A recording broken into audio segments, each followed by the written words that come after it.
பிஸ்மில்லாஹிர் ரஹ்மானிர் ரஹீம். அல்ஹம்துலில்லாஹி ரப்பில் ஆலமீன்.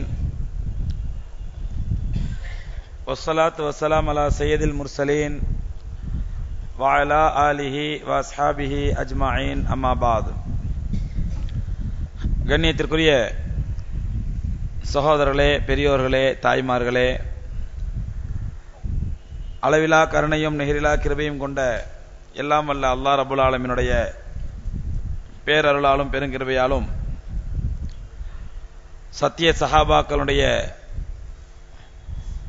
வாழ்க்கையையும் அவர்கள் நம்முடைய வாழ்வின் முன்னோடியாக திகழ்ந்த வரலாற்றையும் அறிந்து புரிந்து அதனை பின்பற்றி நடக்க வேண்டும் என்ற ஆர்வத்திலே இங்கே குழுமியிருக்கின்றோம். அல்லாஹ் ரப்புல் ஆலமீன் நாம் அன்றாடம் நம்முடைய வாழ்விலே தினம் தினம் சந்திக்கக்கூடிய எல்லா பிரச்சனைகளுக்கும் அல்லாஹ்வுடைய குர்ஆனுடைய முதல் முன்னிலையான சத்திய சஹாபாக்களுடைய முதல் சத்திய மாணவர்களான சஹாபாக்களின் வாழ்க்கையிலிருந்து படிப்பினை பெற்று நம்முடைய வாழ்க்கையில் பின்பற்றக்கூடிய பாக்கியத்தை அல்லாஹ் நம் அனைவருக்கும் தந்தருள்வானாக என்ற துஆவோடு இன்றைய உரையை ஆரம்பம் செய்கின்றேன். அன்புக்குரியவர்களே, நேற்றைய தினம் சஹாபாக்களுடைய நீதம், எந்த அளவுக்கு சஹாபாக்கள் தங்களுடைய வாழ்க்கையில நீதத்தை கடைபிடித்தார்கள், நியாயத்தை கடைபிடித்தார்கள், அல்லாஹ்வுடைய கட்டளைக்கேற்ப நியாயத்திற்காக நின்று பாடுபடுவதிலே எந்த அளவுக்கு முன்னிலை வகித்தார்கள் என்றவற்றையெல்லாம் நேற்றைய தினம் பார்த்தோம். அன்பு சகோதரர்களே, இன்றைய தினம் அந்த சஹாபாக்கள் அல்லாஹ்வுடைய தீனுல் இஸ்லாத்திற்கு முன்னால் எதையெல்லாம் ஒதுக்கினார்கள், அல்லாஹ்வுடைய தீனுல் இஸ்லாத்தை காட்டிலும் எதற்கெல்லாம் முக்கியத்துவம் கொடுத்தார்கள். சூரத்து தௌபாவிலே அல்லாஹ் ரப்புல் ஆலமீன் ஒரு வசனத்திலே குறிப்பிடுகின்றான், குல் நபியே நீங்கள் சொல்லுங்கள்,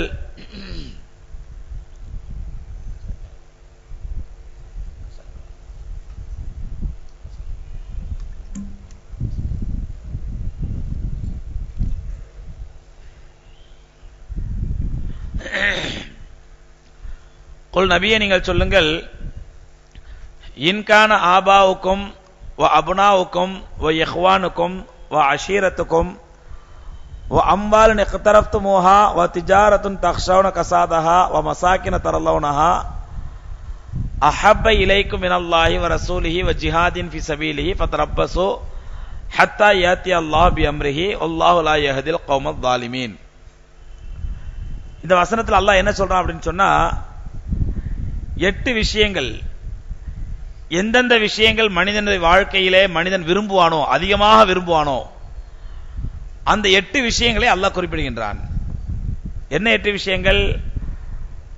குல் இன்கான ஆபாவுக்கும், நபியே நீங்கள் சொல்லுங்கள், முதலில் உங்களுடைய பெற்றோர்கள், வ அப்னாவுக்கும் உங்களுடைய பிள்ளைகள்,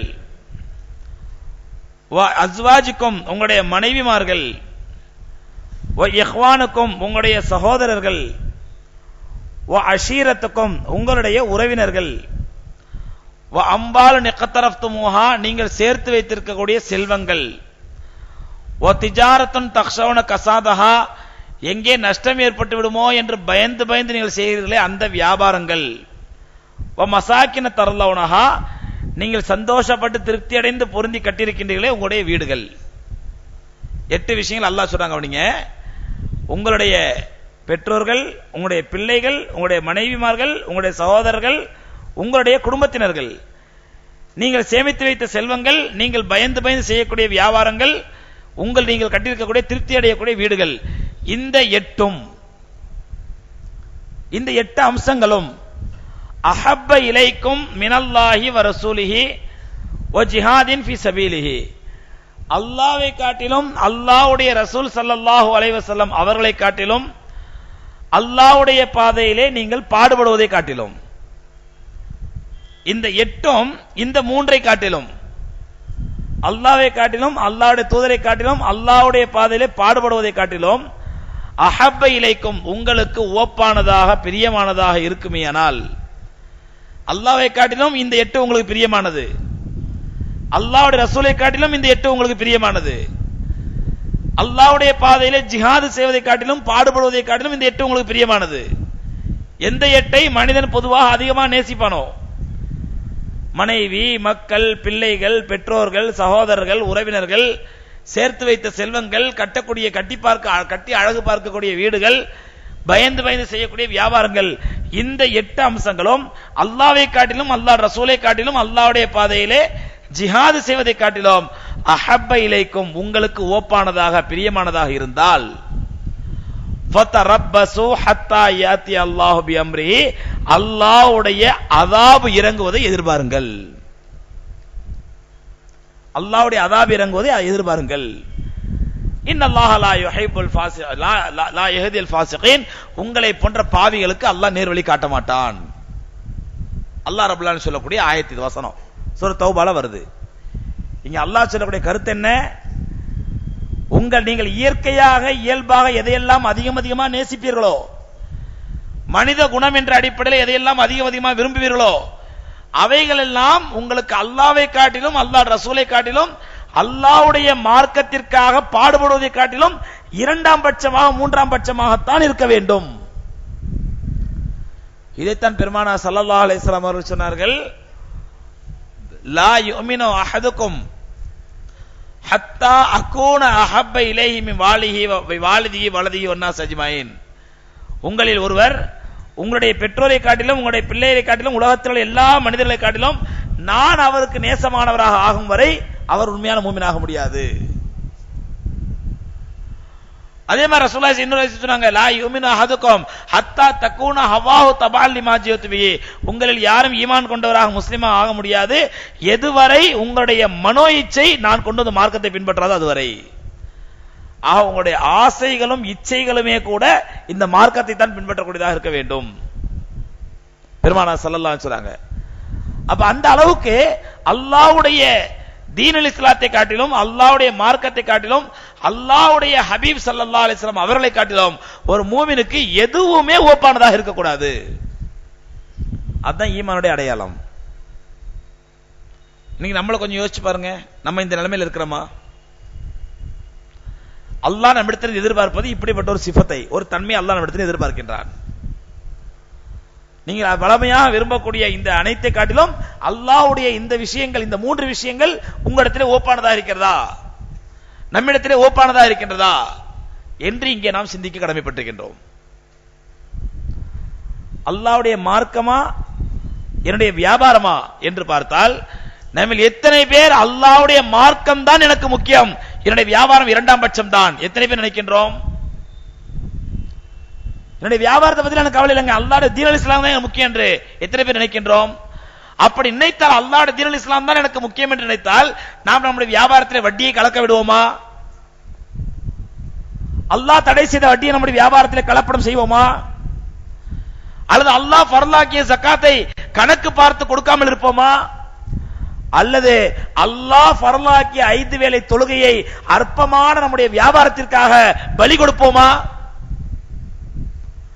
அப்ப அல்லாஹ்வுடைய மார்க்கமா நம்முடைய வியாபாரமா, அல்லாஹ்வுடைய மார்க்கமா நம்முடைய பிசினஸா, அல்லாஹ்வுடைய மார்க்கமா என்னுடைய தொழிலா என்று பார்க்கும் பொழுது அங்கே நாம் அல்லாஹ்வுடைய மார்க்கத்தை, அல்லாஹ் மார்க்கத்தில் கடமையாக்கிய ஃபர்லை பலி கொடுத்து, குர்பானி கொடுத்து நம்முடைய வியாபாரத்தை காப்பாற்றுகின்றோம். அல்லாஹ் ரப்பல் ஆலமீன் சொல்றார், ரிஜாலுன், உண்மையான ஆண் மக்கள் யார் என்றால், லா துல்ஹீகும் திஜாரத்துன் வலா பையுன் அன் திக்ரில்லாஹ், அல்லாஹ்வுடைய பெயர் கூறப்படுவதற்காக, அல்லாஹ்வுடைய நினைவு கூறப்படுவதற்காக அவர்களுக்கு அழைக்கப்பட்டால் அவர்களுடைய வியாபாரமோ கொடுக்கல் வாங்கலோ அவர்களை தடுக்காது. சாதாரண தொழுகை எடுத்துக்கங்க, வட்டி மற்ற ஹராமான விஷயங்கள் அப்புறம் பார்ப்போம், ஐவேளை கடமையான தொழுகை எடுத்துப்போம். எத்தனை பேருக்கு நம்முடைய வியாபாரம் நம்முடைய தொழுகை விட்டு நம்மை தடுக்கவில்லை? விரல் விட்டு எண்ணிரலாம். எனக்கு எத்தனை கஷ்டம் இருந்தாலும் பரவாயில்லைங்க, எனக்கு எத்தனை வியாபாரம் இருந்தாலும் பரவாயில்லைங்க, எவ்வளவு பேர் உட்கார்ந்தாலும் பரவாயில்லைங்க, எத்தனை லட்சம் எனக்கு வருமானம் வந்தாலும் பரவாயில்லைங்க, அதை பத்தி எனக்கு கவலை இல்லை, எனக்கு அல்லாஹ்வுடைய இபாதத் தான் முக்கியம், அல்லாஹ்வுடைய தொழுகை தான் முக்கியம். எத்தனை பேர் நம்ம உதறி தள்ளிட்டு போறோம்? அப்ப இங்கே நம்முடைய வியாபாரத்தை காட்டிலும் அல்லாஹ்வுடைய மார்க்கம் நமக்கு பெரிதாகப்படவில்லை. இப்படி ஆயிரக்கணக்கான உதாரணங்களை சொல்லலாங்க. தொழுகையை சொல்றது ஒரு சாம்பிளுக்காக, உதாரணத்துக்காக சொல்கின்றேன். அதே மாதிரி அல்லாஹ்வுடைய மார்க்கமா நம்முடைய மனைவி மக்களா என்று பார்த்தால், நாம் அல்லாஹ்வுடைய மார்க்கத்தை பலி கொடுத்து நம்முடைய மனைவி மக்களை காப்பாற்றுவோம். பகல் பூரா வெயில்ல காயிறாரு, இரவு பூரா மழையில் நனைகிறாரு, சாப்பாடு கிடையாது, தூக்கம் கிடையாது, கஷ்டப்படுறாரு. அவர் கூப்பிட்டு கேட்கறீங்க, ஏன் இப்படி சம்பாதிக்கிறீங்க, எதுக்காண்டீங்க அப்படின்னு சொன்னா, ஹஜ்ரத் என் ஊர்ல உள்ளவங்க எல்லாருமே சந்தோஷமா இருக்கணும், அதுக்காண்டி சம்பாதிக்கிறேன் சொல்லுவாரா? என்னங்க சொல்லுவாரு? நாம என்னங்க சொல்லுவோம்?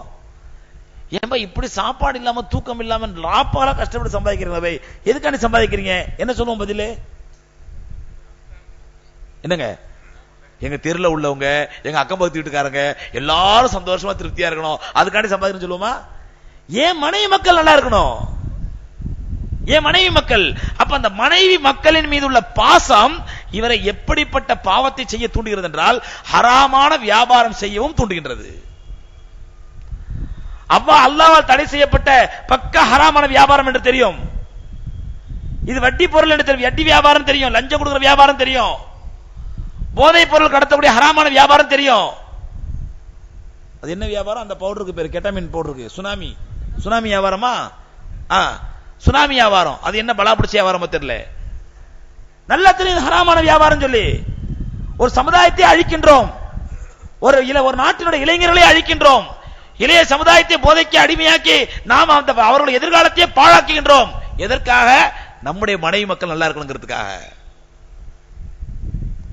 செய்றாங்களா இல்லையா முஸ்லிம்கள்? அப்ப போதைப் பொருள் கடத்தியாவது, போதைப் பொருள் ஹராமான வியாபாரம் செய்தாவது, ஊரை அடித்து உலையில் போட்டாவது என்னுடைய மனைவி மக்கள் நிம்மதியா இருக்கணும். அப்ப அங்க அல்லாஹ்வுடைய மார்க்கத்தை விட நம்முடைய மனைவி மக்கள் தான் நமக்கு முக்கியமா தெரியுது.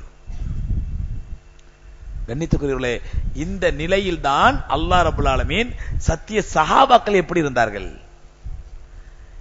எதையெல்லாம் பலி கொடுத்தார்கள் அல்லாஹ்வுடைய மார்க்கத்திற்காக என்று பார்த்தால், அன்பு சகோதரர்களே, சஹாபாக்களை ஒரு சில சம்பவங்கள் நாம் பார்க்கும் பொழுது அவர்கள் அல்லாஹ்வுடைய தீனுல் இஸ்லாத்திற்கு எதிராக எதையுமே பலி கொடுக்க தயங்கவில்லை.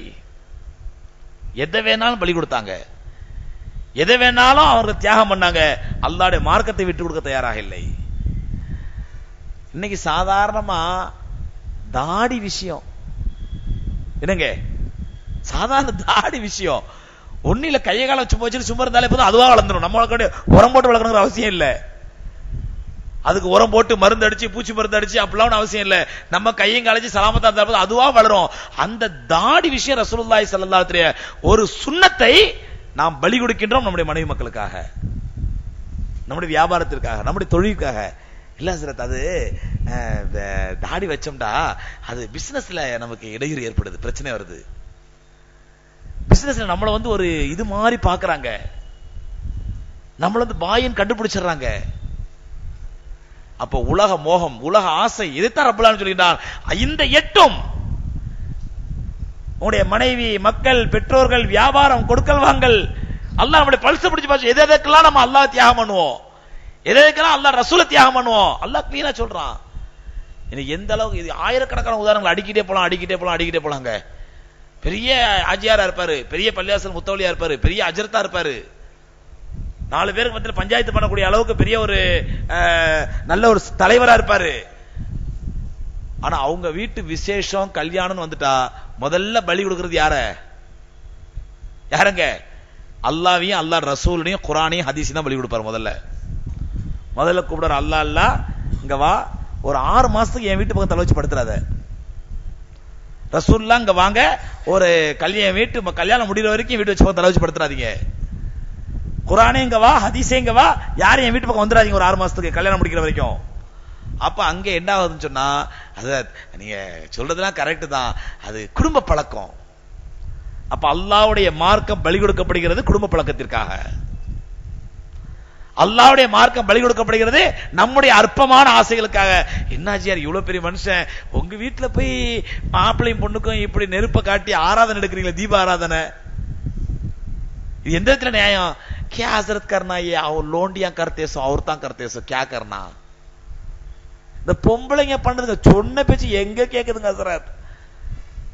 அப்ப ஆஜியார் ஒப்புக்கிறாரு, நான் வீட்டுல டம்மி தான், மத்ததெல்லாம் மம்மி தான். மம்பி என்ன சொல்றாங்க, அதுதான் வீட்டுல நான் வீட்டுல டம்மி அப்படின்னு சொல்லி ஹாஜியார ஒத்துக்கிறாரு.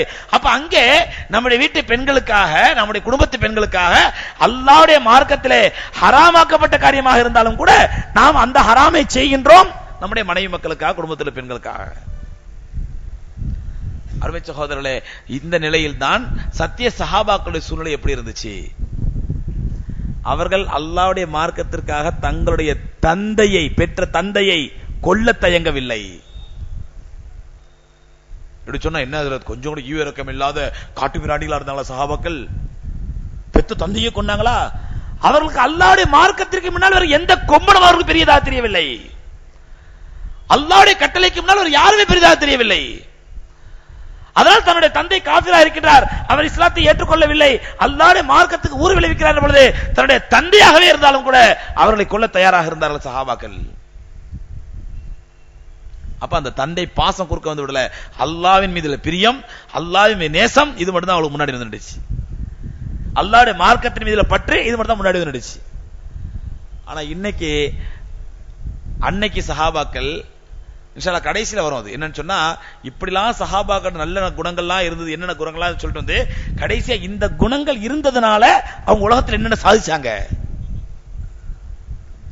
இத்தகைய குணங்கள் இருந்ததுனால சஹாபாக்கள் என்ன சாதிச்சாங்க, அதை கடைசியா பார்ப்போம்.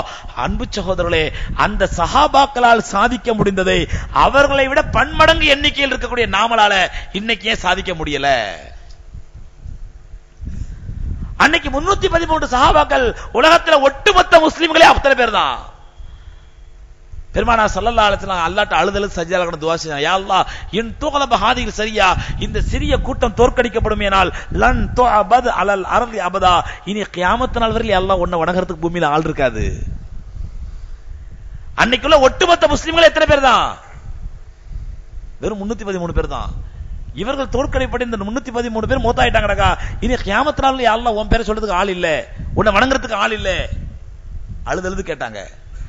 அந்த 313 பேர் சஹாபாக்கள் இருந்து சாதித்ததை இன்னைக்கு உலகத்தில் முஸ்லிம்கள் எத்தனை கோடிங்க, எத்தனை மில்லியன் எனக்கா தெரியுமா? 150 கோடி முஸ்லிம்கள். சுமார் 313 சஹாபாக்களால் சாதிக்க முடிந்ததை ஏன் 150 கோடி முஸ்லிம்களால் சாதிக்க முடியவில்லை? எம்பெருமானார் ஸல்லல்லாஹு அலைஹி வஸல்லம் அவர்கள் அல்லாஹ் ரப்பல் ஆலமீனுடைய தீனுல் இஸ்லாம் மார்க்கத்தை எடுத்து சொல்லும் பொழுது அப்ரஹா என்ற அநியாயக்கார அரசன் காபத்துல்லாவை இடிக்க வருகின்றான். அந்த காபத்துல்லாவை இடிக்க வரும் பொழுது முஸ்லிம்களே இல்லாத அந்த ஊரிலே அல்லாஹ் ரப்பல் ஆலமீன் பறவைகளை அனுப்பி பாதுகாத்தானே. இன்னைக்கு 150 கோடி முஸ்லிம்களும் வேடிக்கை பார்த்து கொண்டிருக்கும் பொழுது அல்லாஹ்வுடைய இறை இல்லம் தகர்க்கப்பட்டது, இடிக்கப்பட்டது, பாபரி மஸ்ஜித். ஏன் அல்லாஹ் நம்மளை காப்பாத்தலாத? இப்ப சஹாபாக்களால் சாதிக்க முடிந்ததை நம்மால் சாதிக்க முடியவில்லை. காரணம் என்ன? நாம் குவான்டிட்டியிலே அதிகமாக இருந்தாலும் கூட குவாலிட்டியிலே மிக மிக மட்டமாக இருக்கின்றோம். குவான்டிட்டி நிறைய இருக்குது நம்மள்ட்ட. பெருமானார் ஸல்லல்லாஹு அலைஹி வஸல்லம் ஏத்தியல் நாசி ஜமானன் ஒரு காலம் வரும், அந்த காலத்திலே மக்கள் எதிரிகள் முஸ்லிம்கள் மீது எந்த அளவுக்கு பாய்வார் என்றால், பசித்தவர்கள் உணவு தட்டை நோக்கி பாய்வதை போன்று பாய்ந்து வருவார்கள் தாக்குவதற்காக. பல நாள் பட்டினி கிடந்தவன திடீர்னு திறந்து விட்டு பிரியாணி வச்சா எப்படி ஓடி வருவான், பாஞ்சு வருவான். அந்த மாதிரி பசித்தவர்கள் உணவு தொட்டை நோக்கி பாய்ந்து வருவதை போன்று. எனக்கு ரொம்ப காலமா இது புரியல, இந்த பசித்தவர்கள் உணவு தொட்டை நோக்கி பாய்ந்து வரணும் எப்படி பாய்ந்து வருவாங்க அப்படின்னு பார்த்தா, ஒரு கல்யாணத்துக்கு போயிருந்தேன். கல்யாணம் முடித்து 1:30 மணி ஆயிடுச்சு. 1:30 மணி 2 மணி ஆயிடுச்சு. கல்யாணம் முடிஞ்ச உடனே ஓடுனாங்க பார்க்க ஓட்டம் டைனிங் ஹாலை நோக்கி. அப்பதான் பார்த்த ரசூலுல்லாஹி இந்த ஹதீஸ் எனக்கு புரிஞ்சு, ஆஹா பசித்தவர்கள் உணவு தொட்டை நோக்கி பாய்வது இப்படிதான் போல தெரியுது அப்படின்னு சொல்லி நபி ஸல்லல்லாஹு அலைஹி வஸல்லம் அப்படி பாய்ந்து வருவதை போன்று எதிரிகள் உங்களை தாக்க வருவார்கள். சஹாபாக்கள் கேட்டாங்க, யா ரசூலல்லாஹ் அந்த காலத்தில் நாங்கள் சிறுபான்மை மக்களா இருப்போமா, ரொம்ப மைனாரிட்டியா இருப்போமா? நபி ஸல்லல்லாஹு அலைஹி வஸல்லம் புது வெள்ளத்திலே புரண்டு வரக்கூடிய நுரைய மாதிரி நீங்க அதிகமா இருப்பீங்க. புது வெள்ளத்தில் எப்படி நுரை வருமோ அந்த நுங்கு நுரையும் வருமோ அந்த மாதிரி நுரைய மாதிரி அளவிட முடியாத அளவுக்கு அதிகமா இருப்பீங்க. ஆனால் யதுகுலு ஃபீ குலூபிக்குமுல் வஹன், உங்களுடைய உள்ளத்திலே வஹன் நுழைந்து விடும். அதனால உங்களால ஒண்ணுமே செய்ய முடியாது. குவான்டிட்டில எக்கச்சக்கமா இருப்பீங்க, நுரை மாதிரி இருப்பீங்க. புது வெள்ளத்திலே புரண்டு வரக்கூடிய நுரை மாதிரி நொங்கு நுரையமா இருப்பீங்க.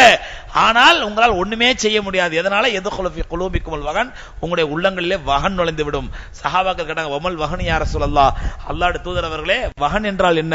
நபி ஸல்லல்லாஹு அலைஹி வஸல்லம் அழகா சொன்னாங்க, ஹுப்பு துன்யா வ கராஹியத்துல் மௌத், உலகத்தின் மீது மோகமும் மரணத்தின் மீது வெறுப்பும். இன்னைக்கு இது ரெண்டு நம்மள்ட்ட இருக்குதா இல்லையாங்க? வீட்டுல அல்லாஹ் பார்க்கணும், காப்பாத்தணும். நாளைக்கே நான் மூத்தாயிட்டேன்னு வைங்களேன், அஸ்தக்ஃபிருல்லாஹ் அஸ்தக்ஃபிருல்லாஹ் என்னப்பா சொல்ற, தூ தூ தூ தூ தூ தூ. அது மௌத்துங்கிற வார்த்தை வீட்டுல வந்துடக்கூடாது. எந்த அளவுக்கு உப்பு துனியா கராகத்தில் மௌத்து மேல வெறுப்பு.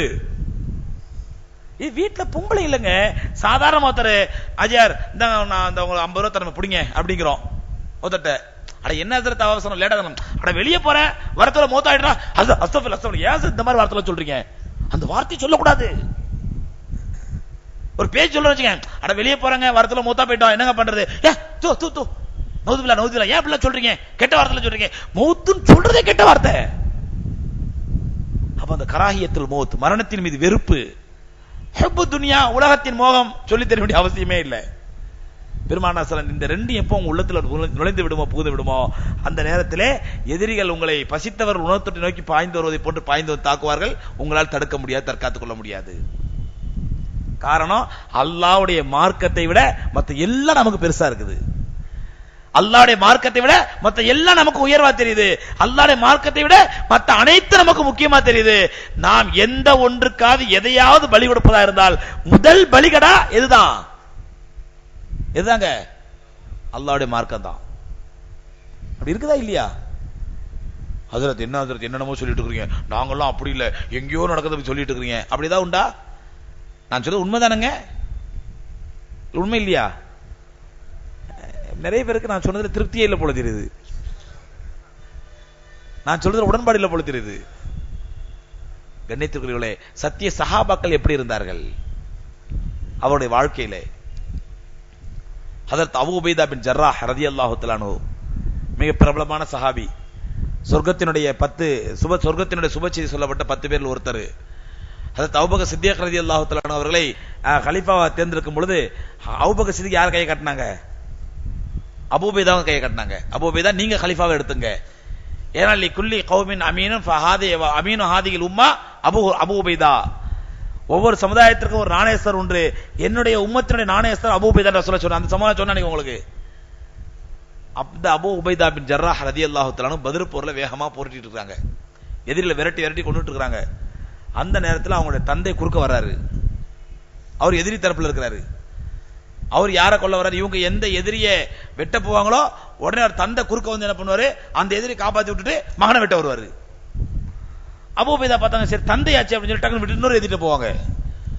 அவனை வெட்ட போனா இவர் ஓடியாந்து என்ன பண்ணுவாரு, அந்த எதிரியை காப்பாத்தி விட்டு இவர் மகனை வெட்ட பார்ப்பாரு, மகனோட சண்டை போடுவாரு. இப்படி அபூ உபைதா 2-3 தடவை வேலைக்கு பார்த்தாரு. ஏன் நம்ம அத்தா குறுக்க வந்து அத்தா காப்பாத்த ஒரு பக்கம், எதிரில காப்பாத்தி விட்டுறாரு, வேற வழியே இல்லை. ஒரே போட்டாரு அத்தாவை, முடிச்சு ஹலாஸ், ஒரே போடு. பதில் போர் நடந்த சம்பவம் இது. 3-4 முறை திரும்பி சரி ஒளிஞ்சு போறாரு விட்டு பார்த்தா எதிரில காப்பாத்தி விடுறாரு. அவரை காப்பாத்தினாலும் பரவாயில்ல, எதிரி காப்பாத்தி விடுறாரு. போட்டாங்க, அத்தாவா இருந்தாலும் சொத்தாவா இருந்தாலும் போட்டு ஒரே போட்டாங்க, ஹலாஸ் ஆயிடுச்சு. அபூ உபைதா ரலியல்லாஹு தஆலா ரசூலுல்லாஹ் சொல்றாங்க, யார சொல்லலாம் இந்த மாதிரி பண்ணிட்டேன், பத்ர் போர் முடிஞ்ச உடனே இந்த மாதிரி பண்ணிட்டேன், யார சொல்லலாம் செஞ்சு சரியா, என்னை பெற்ற தந்தையே கொண்டுட்டேன், எதுக்குன்னு சொன்னா நான் எதிரியோட சண்டை போடும் போல குறுக்க எதிரியை காப்பாத்தி விடுறாரு. நபி ஸல்லல்லாஹு அலைஹி வஸல்லம் என்ன பதில் சொல்றது தெரியல. பெத்த தந்தையை கொண்டிருக்காரு, இது சரியா தப்பா தெரியலையே. அமைதியா இருந்தாங்க. அல்லாஹ் ரப்பல் ஆலமீன் ஆயத்தை இறக்கினான். ஹஜ்ரத் அபூ உபைதா பின் ஜர்ராஹ் ரலியல்லாஹு தஆலா செய்த இந்த காரியம் சரியா தவறா என்று தீர்ப்பளித்து அல்லாஹ் ரப்பல் ஆலமீன் ஆயத்தை இறக்கினான். லா தஜிது கௌமன் யுமினூன பில்லாஹி வல் யௌமில் ஆகிர். நபியே, அல்லாஹ்வை மறுமை நாளையும் ஈமான் கொண்ட மூமின்களை ஒருபோதும் உங்களால் பார்க்க முடியாது.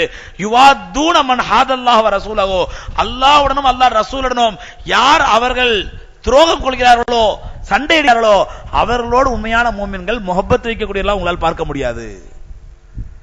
அல்லாஹ்வுடைய அல்லாஹ் ரசூலுடனும் அவர்கள் விரோதம் வைத்து விட்டால் உண்மையான மூமின்கள் அவரோடு எப்படிதான் வைப்பாங்க? விரோதம் தான் கொள்வார்கள். ஒலவுகானு ஆபாஅஹும் அவ் அப்னாஅஹும், அந்த விரோதிகள் தங்களை பெற்ற தந்தையாக இருந்தாலும் சரியே அல்ல தங்கள் பெற்ற குழந்தையாக இருந்தாலும் சரி, பிள்ளைகளாக இருந்தாலும் சரியே, அவ் இஹ்வானஹும் அவ் அஷீரத்தஹும், அல்லது தங்களுடைய சகோதரர்களாக இருந்தாலும் சரியே அல்லது தங்களுடைய உறவினர்களாக இருந்தாலும் சரியே, ஆக யாரா இருந்தாலும் அவர்கள் அல்லாஹ்வுடனும் அல்லாஹ் ரசூலுடனும் வெறுப்பை கக்க ஆரம்பித்து விட்டார்களா, அப்படிப்பட்டவர்களோடு உண்மையான மூமின்கள் நபியே ஒருபோதும் முஹப்பத் வைக்க மாட்டார்கள், அன்பு பாராட்ட மாட்டார்கள், இவர்களும் வெறுப்பைத்தான் கக்குவார்கள். சொல்லிட்டு உலாயிக கதப ஃபீ குலூபிக்குமுல் ஈமான், இப்படிப்பட்டவர்களுடைய உள்ளங்களில் தான் அல்லாஹ் ஈமானை நிரப்பி விட்டான். யாரை பத்தி சொன்னா? அல்லாஹ் அபூ உபைதா பின் ஜர்ராஹ் ரலியல்லாஹு தஆலா பற்றி அல்லாஹ் ரப்பல் ஆலமீன் சிலாயிச்சு ஆயத்து இறக்கினான்.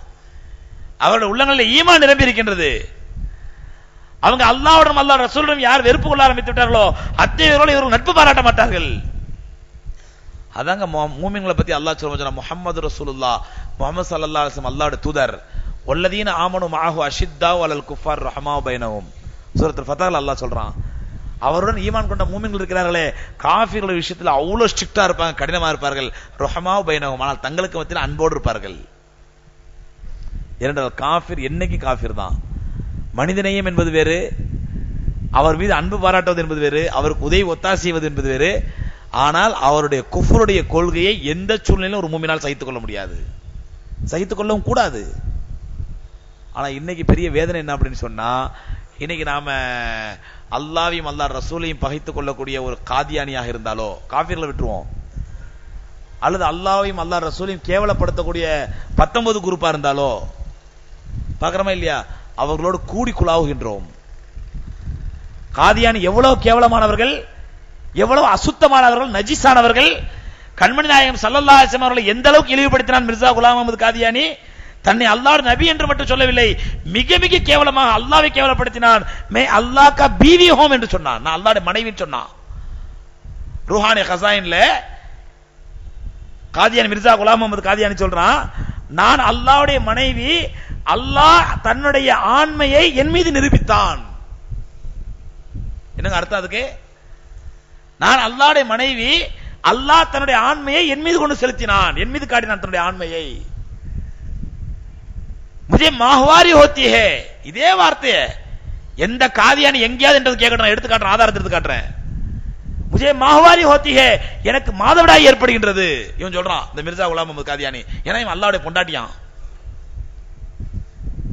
இப்படி கேவலப்பட்ட இந்த மிர்சா குலாம் அஹ்மத் காதியானி கடைசியில் அல்லாஹ்வுடைய நபின்னு சொன்னா காலரா வந்து வாந்தி பேதி எடுத்து கக்கூஸ்ல விழுந்து செத்தான்.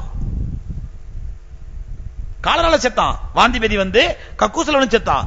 செத்து 4 மணி நேரம் 5 மணி நேரத்துக்கு அவன் எங்க யாருன்னு ஆளை கண்டுபிடிக்க முடியல. ஆந்திரா முதலமைச்சர் காணா போன மாதிரி காணா போயிட்டான். எங்க எங்க எங்க எங்கன்னு தேடுறான், கடைசியில் பார்த்தா கக்கூஸ்ல செத்து கிடக்குறான்.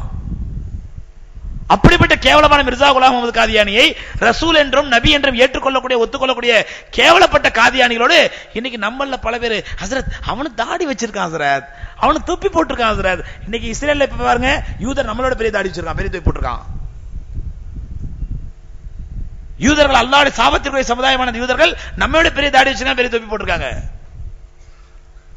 எதற்காண்டி சொல்றா அல்லாஹ் ரப்பல் ஆலமீன் சொல்றான் பாருங்க, லா தஜிது கௌமன் யுமினூன பில்லாஹி வ ரசூலிஹி வ யௌமில் ஆகிரி, அல்லாஹ்வையும் மறுமை நாளையும் ஈமான் கொண்ட மக்கள் ஒருபோதும் நபியே மன் ஹாதல்லாஹு வ ரசூலஹு, அல்லாஹ்வையும் அல்லாஹ் ரசூலையும் பகைத்துக் கொண்டவர்களோடு இவர்கள் நட்பு பாராட்ட மாட்டார்கள், உறவு கொள்ள மாட்டார்கள், தொடர்பு வைக்க மாட்டார்கள். வகதப ஃபீ உலாயிக கதப ஃபீ குலூபிஹிம் ஈமான், இப்படிப்பட்டவர்களுடைய உள்ளத்தில் தான் அல்லாஹ் ஈமானை நிரப்பி விட்டான். ஹஜ்ரத் அபூ உபைதா பின் ஜர்ராஹ் ரலியல்லாஹு தஆலா சம்பவத்திலே அல்லாஹ் சுப்ஹானஹு வ தஆலா இந்த ஆயத்தை இறக்கினான். பெருமானா ஸல்லல்லாஹு அலைஹி வஸல்லம் அடுத்த ஒரு சம்பவம், பனுல் முஸ்தலிக் என்ற ஒரு போருக்கு போயிருக்கிறாங்க, ஜிஹாதுக்கு போயிட்டு திரும்பி வந்துட்டு இருக்காங்க. திரும்பி வரும் பொழுது அந்த போரிலே அப்துல்லாஹ் இப்னு உபை முனாஃபிக்குடைய தலைவனாக இருந்தான் மதீனாவிலே. நபி ஸல்லல்லாஹு அலைஹி வஸல்லத்துக்கு பல்வேறு காலகட்டங்களில் ரசூலுல்லாஹ்வை கேவலப்படுத்துறது, இழிவுபடுத்துறது, எதிரில் பார்த்தா யார சொல்ல நல்லா இருக்கீங்களா அப்படிங்கிறது, பின்னாடி போய் ஃபித்னா கலவுறது. இதே வேலை இந்த அப்துல்லாஹ் இப்னு உபைக்கு. நீ நம்மளே நிறைய அப்துல்லாஹ் இப்னு உபை இருக்காங்க தெரியுமா, நம்மளையும் நிறைய அப்துல்லாஹ் இப்னு உபை இருக்காங்க. அதாவது ஒரு நல்ல ஆண்மை மிக்கவனாக இருந்தால் எதிர்த்தால் நேரடியாக எதிர்க்க வேண்டும். உன்னுடைய கொள்கை எனக்கு பிடிக்கலப்பா, உன்னுடைய குணம் எனக்கு பிடிக்கலப்பா, இதுல அஸ்ஸலாமு அலைக்கும் நல்லா இருக்கீங்களா, மாஷா அல்லாஹ் ஸ்ரீதேவி, எந்த ஸ்ரீதேவி பார்த்து எவ்வளோ இப்படியே பேசுவாங்க, உங்களை பார்த்து எவ்வளோ நாளாச்சு ஸ்ரீதேவி, மாஷா அல்லாஹ் உங்க முகத்துல அல்லாஹ் ரப்பல் ஆலமீன் எவ்வளவு அழகான இப்படின்னு அப்படியே பேசுற பேச்சுல அப்படியே ஒரு உருகி விழுந்துவாரு. பின்னாடி அவங்களுக்கும் அயோக்கிய போய் திருட்டு போய, அவன் மூஞ்ச பார்த்தாலே தெரியல, திருட்டு மூஞ்ச. இந்த மாதிரி அப்துல்லாஹ் இப்னு உபைகள் நமக்கு பத்தி நிறைய இருக்கிறாங்க. இந்த அப்துல்லாஹ் இப்னு உபை இதே வார்த்தைகள் நபி ஸல்லல்லாஹு அலைஹி வஸல்லம் சொல்லுவான். ரசூலுல்லாஹ் பார்த்தா யார சொல்லலாம், உங்களை மாதிரி ஆள் உண்டா அப்படிங்குவான். பின்னாடி பார்த்தா எந்த அளவுக்கு கேவலப்படுத்தணுமோ அந்த அளவுக்கு கேவலப்படுத்துவான். ஒரு நாள் பனுல் முஸ்தலிக் போருக்கு போயிட்டு திரும்பி வந்துட்டு இருக்கும் பொழுது கிணற்றடியில தண்ணி எடுத்துட்டு இருக்காங்க, சஹாபாக்கள் எல்லாம் தண்ணி எடுத்துட்டு இருக்காங்க. அப்ப தண்ணி எடுக்கிற இடத்துல கொஞ்சம் சலசலப்பாயிடுது, யார் முந்தி யார் பிந்திங்கிறது சலசலப்பாயிடுது. அப்ப ஒரு முஹாஜிர் சஹாபி என்ன பண்றாங்க, தண்ணி எடுத்துட்டு போயிடுறாங்க. அன்சாரி சஹாபி அவங்கள விட்டு கொடுத்துறாங்க. சரி நீங்க தண்ணி எடுத்து முதல்ல எடுங்க அப்படின்னு எடுத்துறாங்க. அன்சாரி சஹாபி விட்டு கொடுத்துறாங்க. இதை பார்த்தோன்னு இந்த அப்துல்லா இப்னு உபை சொல்றான், ஏன்னா இவன் மதீனாவாசிவன், மதீனத்துக்காரன். இவன் சொல்றான், கேவலப்பட்ட பசங்க, ஊர்ல சாப்பிடறதுக்கு வழி எல்லாம் விரட்டி அடிக்கப்பட்டு இங்க வந்த பயலுக இன்னைக்கு நம்மள போட்டி போட்டு நமக்கு முன்னாடி தண்ணி எடுக்கிறானுங்க பத்தியா. யார? முஹாஜிர்ல சொல்றான் இவன் அப்துல்லா இப்னு உபை. சொல்லிட்டு நம்ம ஊருக்கு போனதுக்கு அப்புறம் லநுஹரி ஜன்னல் ஆஸ் மின்ஹல் அதல், கண்ணியமிக்க நாம் இந்த கேவலப்பட்ட முஹாஜிர்களை ஊரை விட்டு விரட்ட வேண்டும், மதீனா விட்டு விரட்ட வேண்டும் அப்படின்னு என்ன பண்ணா தன்னுடைய சகாக்களிட்ட பேசிக்கிட்டு இருக்கிறான். இந்த செய்தி ஒரு சின்ன புள்ள, சின்ன பையன் பார்த்துறாரு, ஒரு சஹாபி.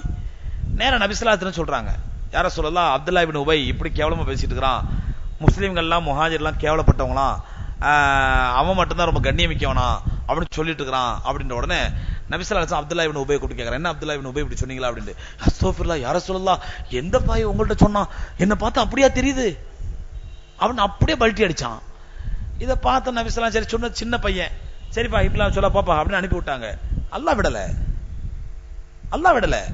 சூரத்து சஃப்ர, சூரத்துல் முனாஃபிகூன், முனாஃபிக்குகள் சொல்லி தனி சூறாவே அல்லாஹ் இறக்கணும். இறக்கி இத சொன்ன அந்த ஆயத்து, இந்த சம்பவத்தை சொன்னா வயகூலுன ரஜானா இலல் மதீனா, இதே வார்த்தை அல்லாஹ் சொல்றான். சூரத்துல் முனாஃபிகூன் எடுத்து பாருங்க. வயகூலுன ரஜானா இலல் மதீனா, நாம் மதீனாவுக்கு திரும்பி சென்றவுடன் லயுஹ்ரி ஜன்னல் ஆஸ் மின்ஹல் அதல், அந்த மதீனாவிலிருந்து கண்ணியமிக்க நாம் இந்த கேவலப்பட்ட முஸ்லிம்களை விரட்டுவோம் என்று சொல்கிறார்கள். ஒலில்லாஹில் இஸ்ஸத்து ஒலி ரசூலிஹி ஒலில் முஃமினீன் வலாக்கின்னல் முனாஃபிகீன லா யஃப்கஹூன். கண்ணியம் என்பது அல்லாஹ்வுக்கும் அல்லாஹ் ரசூலுக்கும், அல்லாஹ்வையும் அல்லாஹ் ரசூலையும் ஏற்றுக்கொண்ட மூமின்களுக்கு மட்டும்தான் கண்ணியம் சொந்தமானது. ஆனால் இந்த முனாஃபிக்குகள் அது விளங்குவதில்லை. அல்லாஹ் ஆயத்திரனா.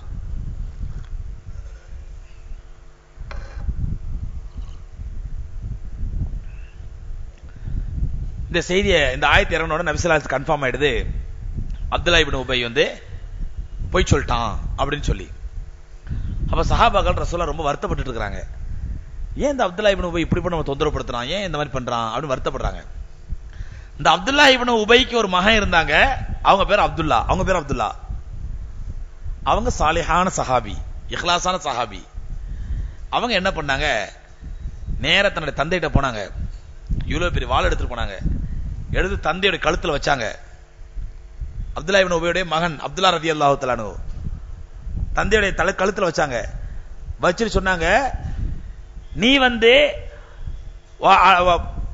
முஹம்மதுல் ஆஸ் வ அனல் அதல், எந்த வார்த்தையை நீ மொழிந்தாய் அதற்கு மாற்றமாக முஹம்மது ஸல்லல்லாஹு அலைஹி வஸல்லம் தான் கண்ணியமிக்கவர்கள், நான் கேவலமானவன் என்பதை நீங்கள் ஒப்புக்கொள்ளாதவரை இந்த வாளை கழுத்திலிருந்து எடுக்க மாட்டேன். தந்தைய கழுத்துல கத்திய வச்சுட்டாங்க. அவன் என்னென்னவோ சொல்லி சமாளிக்கிறான். அப்துல்லா இப்னு உபை வலையா பேச்சே கிடையாது. முஹம்மதுல் அஸல் வனல் அதல், முகமது தான் கண்ணியத்துக்குரியவர், நான் கேவலப்பட்டவன் என்பதை பகிரங்கமா ஒத்துக்கொள், அப்பதான் அந்த கத்தி எடுப்பேன்னு சொல்லிட்டு சொல்றாங்க. கடைசியில வேற வழி இல்லாம, அட நாசமா போன பெத்த தகப்பனப்படுத்துற பாடா நீ, சரி முஹம்மதுல் அஸல் வனல் அதல் அப்படின்னாங்க. சொன்னாவன் முகமது தான் கண்ணியத்துக்குரியவர், நான் கேவலப்பட்டவன் தான் அப்படின்னு சொன்ன உடனே கத்தி எடுத்தாங்க. பெருமானார் ஸல்லல்லாஹு அலைஹி வஸல்லம் அவர்கள் ஹஜ்ரத் அப்துல்லா ரலியல்லாஹு தஆலா கூப்பிட்டு சந்தோஷப்பட்டாங்க. பிறகு ஒரு கட்டத்தில் என்னாச்சுன்னா, என்னோட தொந்தரவு ரொம்ப அதிகமான உடனே அப்துல்லா ரலியல்லாஹு தஆலா ரசூலுல்லாஹ்ட்ட வர்றாங்க. அப்துல்லா இப்னு உபையுடைய மகன் சொன்னாங்க, யார சொல்லலாம், இந்த மதீனாவாசிகளிலேயே தந்தைக்கு அதிகமா கட்டுப்பட்டவன், தந்தை மீது அதிகமா பாசம் வைத்திருப்பவன் நான் தான் என்பது மதீனா மக்கள் அத்தனை பேருக்கு தெரியும். தந்தை மேல தந்தையை அவ்வளவு மதிக்கக்கூடியவனா, தந்தை மேல அவ்வளவு பாசம் வச்சிருக்கேன், அவ்வளவு அன்பு வச்சிருக்கேன், மதீனாவாசிகள் அத்தனை பேருக்கு தெரியும் நான் தந்தை மீது வைத்திருக்கக்கூடிய பாசம். ஆனா யார சொல்லலாம், என்னைக்கு நீங்க எங்களுக்கு இந்த ஹிதாயத்தை காட்டினீங்களோ, அல்லாஹ்வுடைய மார்க்கத்தை காட்டினீங்களோ, அன்றிலிருந்தே என்னுடைய தந்தை தான் உலகத்திலே எனக்கு வெறுப்புக்குரியவனா மாறிவிட்டான் சொல்லிட்டு சொன்னாங்க. இப்படி உங்களை போட்டு தொந்தரவுப்படுத்துறானே, எனக்கு பெர்மிஷன் கொடுங்க யார சொல்லலாம், அவன் தலையை வெட்டிட்டு வர்றேன். யார் தலையை? தன்னை பெற்ற தந்தையின் தலையை சொல்லி சொன்னாங்க. ஏன் சொன்னா, ஒரு கட்டத்தில் அவனுடைய தொந்தரவு அவங்க தாங்க முடியாம வேறு யாரையாவது விட்டு அவனை கொல்வதை விட அப்படி கொல்லணும்னு முடிவு பண்ணும் பொழுது என்கிட்ட சொல்லுங்க, என் கையால் நான் தலையை கொண்டு வர்றேன். பெருமானார் ஸல்லல்லாஹு அலைஹி வஸல்லம் சொன்னாங்க, பிர்ர வாலிதிக வ அஹ்சின் ஸஹபதக், உன்னுடைய தந்தையோட நல்ல முறையில் நடந்து கொள், அவர்களோட உறவை அழகான முறையில் மெயின்டைன் பண்ணு. உன்னுடைய தந்தையோட நல்ல முறை நடந்து கொள். கடைசியில் ரசூலுல்லாஹ் கொல்லல அப்துல்லா இப்னு உபைய, அவ்வளவு தொந்தரவு பண்ணிட்டு தான் கடைசியில் செத்து போறான் அப்துல்லா இப்னு உபை. அந்த நேரத்தில் அவங்களுடைய மகன் அப்துல்லா ரலியல்லாஹு அன்ஹு ரசூலுல்லாஹ் சொல்றாங்க, யா ரசூலல்லாஹ், என் தந்தை பெரிய முனாஃபிகா தான் இருந்தான், நயவஞ்சகனா தான், ஆனா இப்போ செத்து போயிட்டான். அவனுக்கு நீங்க தொழு வச்சு துவா செஞ்சீங்கடா, அவன் பாவத்தெல்லாம் மன்னிச்சு அல்லாஹ் சொர்க்கத்துல கொடுத்துருவான். அதனால யா ரசூலல்லாஹ் நீங்க தொலை வைங்க. பெருமானா ஸல்லல்லாஹு அலைஹி வஸல்லம் இவங்களுடைய இக்லாஸுக்காக, யாருடைய இக்லாஸ்? மகனுடைய இக்லாஸுக்காக நபி ஸல்லல்லாஹு அலைஹி வஸல்லம் தொலை வைக்கிறதுக்கு தயாராகிறாங்க. ஹஜ்ரத் அப்துல்லாஹ் இப்னு ஹஜ்ரத் உமர் ரலியல்லாஹு தஆலா ரசூலுல்லாஹ் சட்டையை பிடிச்சிருக்காங்க. அத்துஸல்லி அலா முனாஃபிக், ஒரு முனாஃபிகை நீ தொலை வைக்க போறீங்க? ரசூலுல்லாஹ் சொன்னாங்க, இல்ல இல்ல, எனக்கு அல்லாஹ் எந்த தடையும் விதிக்கல, அதனால நான் தொலைக்கு தான் போறேன்னு சொல்லி புறப்பட்டாங்க.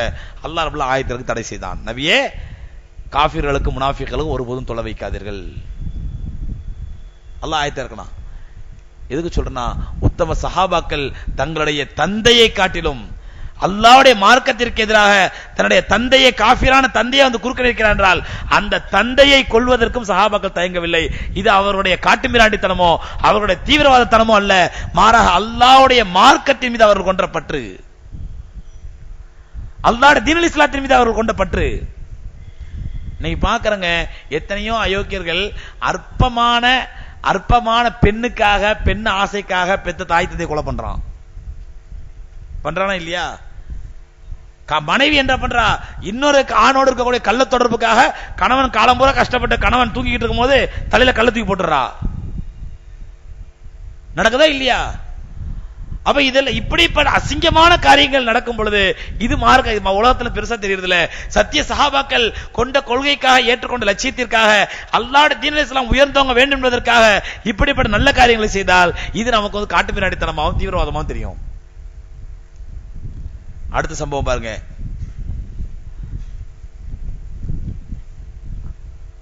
அபூபக்கர் ரலியல்லாஹு தஆலாவுடைய மகன், ஒரு மகன் இருந்தா, அபூபக்கர் ரலியல்லாஹு ஒரு மகன் இருந்தாங்க. அவன் பேர் அப்துர் ரஹ்மான். அவர் பத்ர் போர் போது இஸ்லாத்தை ஏற்றுக்கொள்ளவில்லை. பத்ர் போர் போது இஸ்லாத்தை ஏத்துக்கல. பத்ர் போர்ல அத்தா இந்த பக்கம் இருக்கிறாரு, எங்க முஸ்லிம்கள் பக்கம், மகன் எதிர் தரப்புல காஃபிர்களோடு இருக்கிறாரு. பிறகு கொஞ்ச நாள் கழிச்சு இஸ்லாத்தை ஏத்துக்கிறாரு. அவரு யாரு? அப்துர் ரஹ்மான் ரலியல்லாஹு தஆலா இஸ்லாத்தை ஏத்துக்கிறாங்க. தந்தைகிட்ட உட்கார்ந்து பேசிட்டு இருக்கும் பொழுது, அபூபக்கர் ரலியல்லாஹு பேசிட்டு இருக்கும் பொழுது அப்துர் ரஹ்மான் சொல்றாரு, அபூபக்கர் ரலியல்லாஹு மகன், தந்தையே, வகுன்து ஃபீ பத்ர், நான் பத்ர் போர்ல ஈடுபட்டிருக்கும் பொழுது நீங்க எனக்கு குறுக்க வந்தீங்க. நான் வாழை யாரையா வெட்டிருக்காண்டி ஓங்கும், அந்த நீங்க குறுக்க இப்படி போவீங்க. அப்படி வெட்ட ஓங்கும் பொழுது எங்க உங்க மேல பட்டுருமோன்னு சொல்லி நான் வாழை கீழே போட்டுருவேன். அந்த நேரத்தில் உங்களுடைய தந்தை பாசம் என்னை தடுத்து விட்டது. யாரே? மகன் சொல்றாரு, அப்துர் ரஹ்மான் சொல்றாரு ரலியல்லாஹு அன்ஹு. இதை கேட்டுட்டு ஹஜ்ரத் அபூபக்கர் ரலியல்லாஹு அன்ஹு சொல்றாங்க, எப்படிப்பட்ட அபூபக்கருங்க? மிதவாதி, சாஃப்ட் கேரக்டர், மிதவாதி. அது உமர் தான் தீவிரவாதி. அபூபக்கர் யாருங்க? மிதவாதி, ரொம்ப சாஃப்ட் கேரக்டர், ரொம்ப சாந்தமான குணம் உள்ளவங்க. அந்த அபூபக்கர் சித்திக் ரலியல்லாஹு சொல்றாங்க, மகனே, நீ எதிரியை வெட்டும் போது நான் குறுக்க வந்தேன், தந்தை பாசம் தடுத்துச்சுன்னு சொன்ன, ஓகே. லவ் ரஐதுக, இதே மாதிரி சூழ்நிலை எனக்கு நான் உன்னை அந்த நிலையில் பார்த்திருந்தால், மா சதஃப்து அன்க, உன்னை விட்டு ஒருபோதும் விலகி இருக்க மாட்டேன், ஹத்தா குத்துலக, உன்னை கொல்லும் வரை. எனக்கு அந்த மாதிரி ஒரு வாய்ப்பு கிடைத்திருந்தால் நிச்சயமாக சத்தியமாக மகன் பாசம் என்னை தடுத்திருக்காது. ஏனென்றால் நான் அந்த நேரத்திலே உன்னை என்னுடைய மகனாக பார்ப்பதை விட அல்லாஹ்வுடைய எதிரியாகத்தான் பார்த்திருப்பேன். சத்திய சஹாபாக்கள் இருந்த அல்லாஹ்வுடைய மார்க்கத்துக்காக எதையும் தியாகம் செய்ய துணிந்தார்கள். அது பெற்ற தந்தையாக இருந்தாலும் சரி, தான் பெற்ற பிள்ளையாக இருந்தாலும் சரி. அதே மாதிரி பத்ர் போர்ல அபூ ஹுதைஃபா ரலியல்லாஹு தஆலா அன்ஹு சிறந்த சஹாபி. இந்த அபூ ஹுதைஃபாவுடைய தந்தை இவன் பத்ர் போர்ல கொல்லப்படுகின்றான், காஃபிராக கொல்லப்படுகின்றான். அபூ ஹுதைஃபா ரலியல்லாஹு தஆலாவுடைய தந்தை. அப்ப அந்த 70 பேர் கொல்லப்பட்ட காஃபிர், அதுல ஒருத்தன் அபூ ஹுதைஃபாவுடைய தந்தை. நபி ஸல்லல்லாஹு அலைஹி வஸல்லம் அந்த கொல்லப்பட்ட காஃபிருடைய சடலங்களை எல்லாம் இழுத்துட்டு ஒரு கிணத்துல ஒன்று போட சொல்றாங்க. பத்ர் மைதானத்தில் கிணத்துல போட சொல்றாங்க. எல்லா மையத்தையும் தரதரம் இழுத்துட்டு வர்றாங்க. எல்லா சடலத்தையும் பணத்தையும் தரதையும் எடுத்து கொண்டு போடுறாங்க அந்த கிணத்துல. அப்பொழுது அபூ ஹுதைஃபா ரலியல்லாஹு தஆலா தந்தையுடைய ஜனாசா இழுத்து வரப்படுகிறது, அவருடைய சடலம் இழுத்து வரப்படுகிறது. அதை பார்த்துட்டு நிக்கிற அபூ ஹுதைஃபா அப்படியே தலை குனிஞ்சிடறாங்க, கண் கலங்குறாங்க. இது கண்மணி நாயகம் ஸல்லல்லாஹு அலைஹி வஸல்லம் பார்த்துட்டாங்க. பார்த்து உடனே தூரத்தில் நின்று ரசூலுல்லாஹி ஸல்லல்லாஹு அலைஹி வஸல்லம் நேரா அப்படியே மெதுவா அபூ ஹுதைஃபா பக்கத்துல அப்படியே தங்களுடைய வலது கையால கட்டி அணைக்கிறாங்க. அபூ ஹுதைஃபாவை அப்படியே வலது கையால கட்டி அணைக்கிறாங்க. அணைச்சு சொல்றாங்க, அத்தக்ரஹு ஹாதல் ஹால் லி அபீக், அபூ ஹுதைஃபாவே உன்னுடைய தந்தைக்கு ஏற்பட்டக்கூடிய இந்த நிலையை பார்த்து உனக்கு வேதனையா இருக்கின்றதா? இந்த நிலையை பார்த்து உனக்கு வேதனையா இருக்குதா அப்படி ரசூல் அப்படி அணைச்சிக்கிட்டு கேட்கறாங்க. இதை கேட்ட அபூ ஹுதைஃபா ரலியல்லாஹு தஆலா சொல்றாங்க, யா ரசூலல்லாஹ், என்னுடைய தந்தை மக்காவிலே மிகப்பெரிய தலைவராக இருந்தார். வகான சய்யிதன், மிகப்பெரிய தலைவராக இருந்தால், மக்கள் எல்லாம் போற்றக்கூடிய நல்ல மனிதராக இருந்தார். ஆனால் நான் விருப்பப்பட்டேன் எப்படி என்றால், அவருக்கு அல்லாஹ் ரப்பல் ஆலமீன் அதி விரைவில் ஹிதாயத்தை கொடுப்பான். ஹிதாயத்தை கொடுத்தவர் இஸ்லாத்தை ஏற்றுக்கொள்வார். எப்படி குஃப்ர்ல இருக்கும்போது மக்களுக்கு தலைவராக இருந்தாரோ அது போன்று இஸ்லாத்துக்கு வந்தோம் அவர் தலைவராக இருப்பார் நான் எதிர்பார்த்தேன். ஆனால் அதுக்குள்ள இந்த மாதிரி ஒரு துரதிருஷ்டமான சம்பவம் ஏற்பட்டு போச்சு, பத்ர் போர் என்ற சம்பவம். அதுல என் தந்தை கொல்லப்பட்டு இப்ப காஃபிரா போயிட்டாரு, நரகத்துக்கு போயிட்டாரு, இதை நினைச்சுதான் நான் அழுகுறேன் அப்படின்னாங்க. தன்னுடைய தந்தை கொல்லப்பட்டதற்காக அழுவவில்லை, வருத்தப்படவில்லை. தன்னுடைய தந்தையுடைய ஜனாசாவை ஒரு நாயுடைய ஜனாசா மாதிரி இழுத்துட்டு போறாங்க, அதை பத்தி வருத்தப்படல. அவருக்கு ஹிதாயத்து கிடைக்கலையே, ஈமான் கிடைக்கலையே, இதை நினைச்சுதான் நீ அழுகுறேன் அப்படின்னு சொல்லி ரசூலுல்லாஹி ஸல்லல்லாஹு அலைஹி வஸல்லம் ஹஜ்ரத் அபூ ஹுதைஃபா ரலியல்லாஹு தஆலா சொல்றாங்க. அதே மாதிரி முஸ்அப் இப்னு உமைர் ரலியல்லாஹு தஆலா கேள்விப்பட்டிருப்போம். மிகச்சிறந்த சஹாபி, மிகப்பெரிய சொத்துக்கு சொந்தக்காரர். அவங்க அம்மா பெரிய பெரிய பணக்காரி, அவங்க அத்தா ஒரு பெரிய பணக்காரரு, பெரிய அத்தர் வியாபாரி. ஏற்கனவே சொல்லியிருக்கிறேன், அவங்க அத்தர் போட்டு ரோட்ல நடந்தாங்கன்னாக்கா பல மணி நேரங்களுக்கு அத்தர் வாசனை ரோட்ல நிக்குமா, மக்கள் அந்த ரோட்ல நடக்கிற மக்கள் கண்டுபிடிச்சிருவாங்களா, கொஞ்ச நேரத்துக்கு முன்னாடி இங்க முஸ்அப் இப்னு உமைர் நடந்து போயிருக்காரு போல தெரியுது அப்படின்னு சொல்லி. அந்த அளவுக்கு மிக பிரபலமான சஹாபி. எல்லாத்தையும் திறந்துட்டு அல்லாஹ்வுடைய மார்க்கத்தை ஏற்றுக்கொள்கிறார்கள். தந்தை தாய் வீர விட்டு துரத்திடுறாங்க. வீட்டோடு வெளியே வர சம்பவம் சொல்லி கேள்விப்பட்டிருப்போம். வீட்டோடு வெளியே வர்றாங்க. அப்ப அவனுடைய தந்தை சொல்றான், நீ நல்ல மனுஷனா இருந்தா நீ உடுத்திருக்கக்கூடிய ஆடை கூட என்னுடைய ஆடை தான். சொன்ன உடனே தான் உடுத்திருக்கக்கூடிய ஆடையை தூக்கி கழட்டி எரிந்து விட்டு நிர்வாணமாக வந்தார் பெருமானார் ஸல்லல்லாஹு அலைஹி வஸல்லம் சபைக்கு. பெருமானார் ஸல்லல்லாஹு அலைஹி வஸல்லம் ஓடி போய் தான் மேல இந்த ஆடையை தூக்கி அவர் கொடுக்க வச்சு அவர் அழைச்சு தான் பக்கத்துல உட்கார வச்சாங்க. அந்த முஸ்அப் இப்னு உமைர் ரலியல்லாஹு தஆலா அன்ஹு உஹது போர்ல ஷஹீதாக்கப்படுகிறார்கள். அதுக்கு முன்னாடி பத்ர் போர்ல முஸ்அப் இப்னு உமைர் ரலியல்லாஹு தஆலாவுடைய அண்ணன் அபு அசீஸ் இப்னு உமைர், இது முஸ்அப் இப்னு உமைர் ரலியல்லாஹு அண்ணன் அபு அசீஸ் பின் உமைர், அவன் வந்து காஃபிர்கள் கூட்டத்தில் வந்திருக்கிறான். காஃபிர்கள் கூட்டத்தில் வந்து 70 கைதிகளில் அவனும் ஒருத்தனாக பிடிக்கப்பட்டிருக்கின்றான். 70 கைதி அவனும் ஒருத்தனாக பிடிக்கப்பட்டிருக்கான். அவனை பிடிச்சு கொண்டு வரது யார் அப்படின்னா மிஹரஸ் இப்னு ஃபதுலா ரலியல்லாஹு தஆலா அன்ஹு. மிஹரஸ் இப்னு ஃபதுலா ரலியல்லாஹு தஆலா என்ற அன்சாரி சஹாபி, மதீனத்து சஹாபி. அந்த மதீனத்து சஹாபி அந்த மிஹரஸ் இப்னு ஃபதுலா ரலியல்லாஹு தஆலா அவனை பிடிச்சி இழுத்துட்டு வர்றாங்க. யார? முஸ்அப் இப்னு உமைர் ரலியல்லாஹு தஆலா அண்ணனை பிடிச்சி இழுத்துட்டு வர்றாங்க. இத பார்த்த முஸ்அப் இப்னு உமைர் ரலியல்லாஹு தஆலா சொல்றாங்க அந்த மிஹரஸ் இப்னு ஃபதுலா இடத்துல, மிஹரஸே நல்ல டைட்டா கட்டு, எப்படியான லேஸ் மாசா கட்டாத டைட்டா கட்டு, இவன் அம்மாக்காரி இருக்கா மக்கால பெரும் பணக்காரி, பெரிய அமௌண்ட் கொடுத்து அனுப்புவா இவனை விடுவிக்கிறதுக்கு, அதனால பத்திரமா கட்டி வை அப்படின்னு சொல்லி முஸ்அப் இப்னு உமைர் ரலியல்லாஹு யார்ட்ட சொல்றாங்க? அந்த மிஹரஸ் இப்னு ஃபதுலா என்று சொல்லக்கூடிய அன்சாரி சஹாபி சொல்றாங்க. இதை பார்த்து அந்த அபு அசீஸ் பின் உமைர், அதாவது முஸ்அப் பின் உமைருடைய அண்ணன், அவன் கேட்கிறான், என்ன முஸ்அபே, இதுதான் உன்னுடைய சகோதரனோடு நடந்து கொள்ளக்கூடிய முறையா? கொஞ்சோட இறக்கம் இல்லாம பாவி நல்லா கட்டுக்கிறியே, அவன் அம்மாக்காரி மக்கால பெரும்பணக்காரியா இருக்கிறா, அவ பணம் கொடுத்து அனுப்பா இவனை மீட்டு எடுக்கிறதுக்கு, அதெல்லாம் நல்ல இருக்க கட்டுன்னு சொல்றியே, இதுதான் ஒரு சகோதரன் நடத்தக்கூடிய முறையான்னு சொன்ன உடனே முஸ்அப் இப்னு உமைர் ரலியல்லாஹு தஆலா அன்ஹு அந்த மிஹரஸ் ரலியல்லாஹு தஆலா கிட்ட போய் கட்டி அணைச்சு சொல்றாங்க, இவர்தான் என்னுடைய சகோதரர். அப்ப ஈமானுக்காக, ஈமான் கொண்ட சகோதரத்துவத்தை நிலைநாட்டுவதற்காக தன்னுடைய ரத்த சகோதரனை இழந்தார்கள், இழக்க தயாரானார்கள் சஹாபாக்கள். அல்லாஹ்வுடைய மார்க்கத்துக்கு முன்னாடி அந்த சஹாபாக்களுக்கு எதுவுமே பெருசா தெரியல. எந்த உறவினர்களும், எந்த சொந்தக்காரர்களும், எந்த பந்தக்காரர்களும் யாருமே அவங்களுக்கு பெருசா தெரியல. அதே மாதிரி அபு சுஃபியான் கேள்விப்பட்டிருப்போம், மிக பிரபலமான தலைவர் மக்காவிலே. அவர் மதீனாவுக்கு வருகின்றார் பெருமானார் ஸல்லல்லாஹு அலைஹி வஸல்லம் சந்திப்பதற்காக. அதாவது ஹுதைபியா உடன்படிக்கை ஆன பிறகு அந்த உடன்படிக்கையை பற்றி பேசுவதற்காக மதீனாவுக்கு வர ரசூலுல்லாஹ் சந்திக்கிறதுக்கு. அப்ப நபி ஸல்லல்லாஹு அலைஹி வஸல்லம் பள்ளியாசல்ல இருக்காங்க தெரிஞ்ச உடனே சரி வீட்டுக்கு போலாம் அப்படின்னு நினைக்கிறாரு. வீட்டுக்கு எந்த வீட்டுக்கு போறாரு அப்படின்னு சொன்னா அபு சுஃபியானுடைய மகள் உம்மு ஹபீபா பெருமானார் ஸல்லல்லாஹு அலைஹி வஸல்லம் மனைவி. அபு சுஃபியானுடைய பெற்ற மகள் உம்மு ஹபீபா ரலியல்லாஹு தஆலா அன்ஹா பெருமானார் ஸல்லல்லாஹு அலைஹி வஸல்லம் மனைவி. சரி நம்முடைய மகளை பார்த்துட்டு வரலாம்னு சொல்லி, ஏன்னா 8 வருஷத்துக்கு அப்புறம் வந்திருக்காரு மக்கா மதீனாவுக்கு, 7-8 வருஷத்துக்கு அப்புறம் வந்திருக்காரு. மகளை பார்த்து 8 வருஷம் மேல ஆச்சு. சரி வந்துமே மகளை பார்க்க போலாம், நம்முடைய மகள் நம்மளை தேடி ரொம்ப ஆர்வமா இருப்பாங்க, ஆசையா இருப்பாங்கன்னு சொல்லி இவரு மகளை பார்க்கறதுக்காண்டி ரசூலுல்லாஹி ஸல்லல்லாஹு அலைஹி வஸல்லம் வீட்டுக்கு போறாரு. அங்க வீட்டுக்கு போன உடனே மகள் வாங்கன்னு வரவேற்கிறாங்க. யாரு? தந்தைய வரவேற்று அங்க விரிப்பு விரிக்கப்பட்டிருக்குது. அதுல போய் அபூ சுஃபியான் உட்கார போறாரு. உடனே உம்மு ஹபீபா ரலியல்லாஹு தஆலா அன்ஹா வேகமா ஓடி வந்து அந்த விரிப்பை மடக்கி போட்டு கீழே உட்காருங்க அப்படின்றாங்க. யார?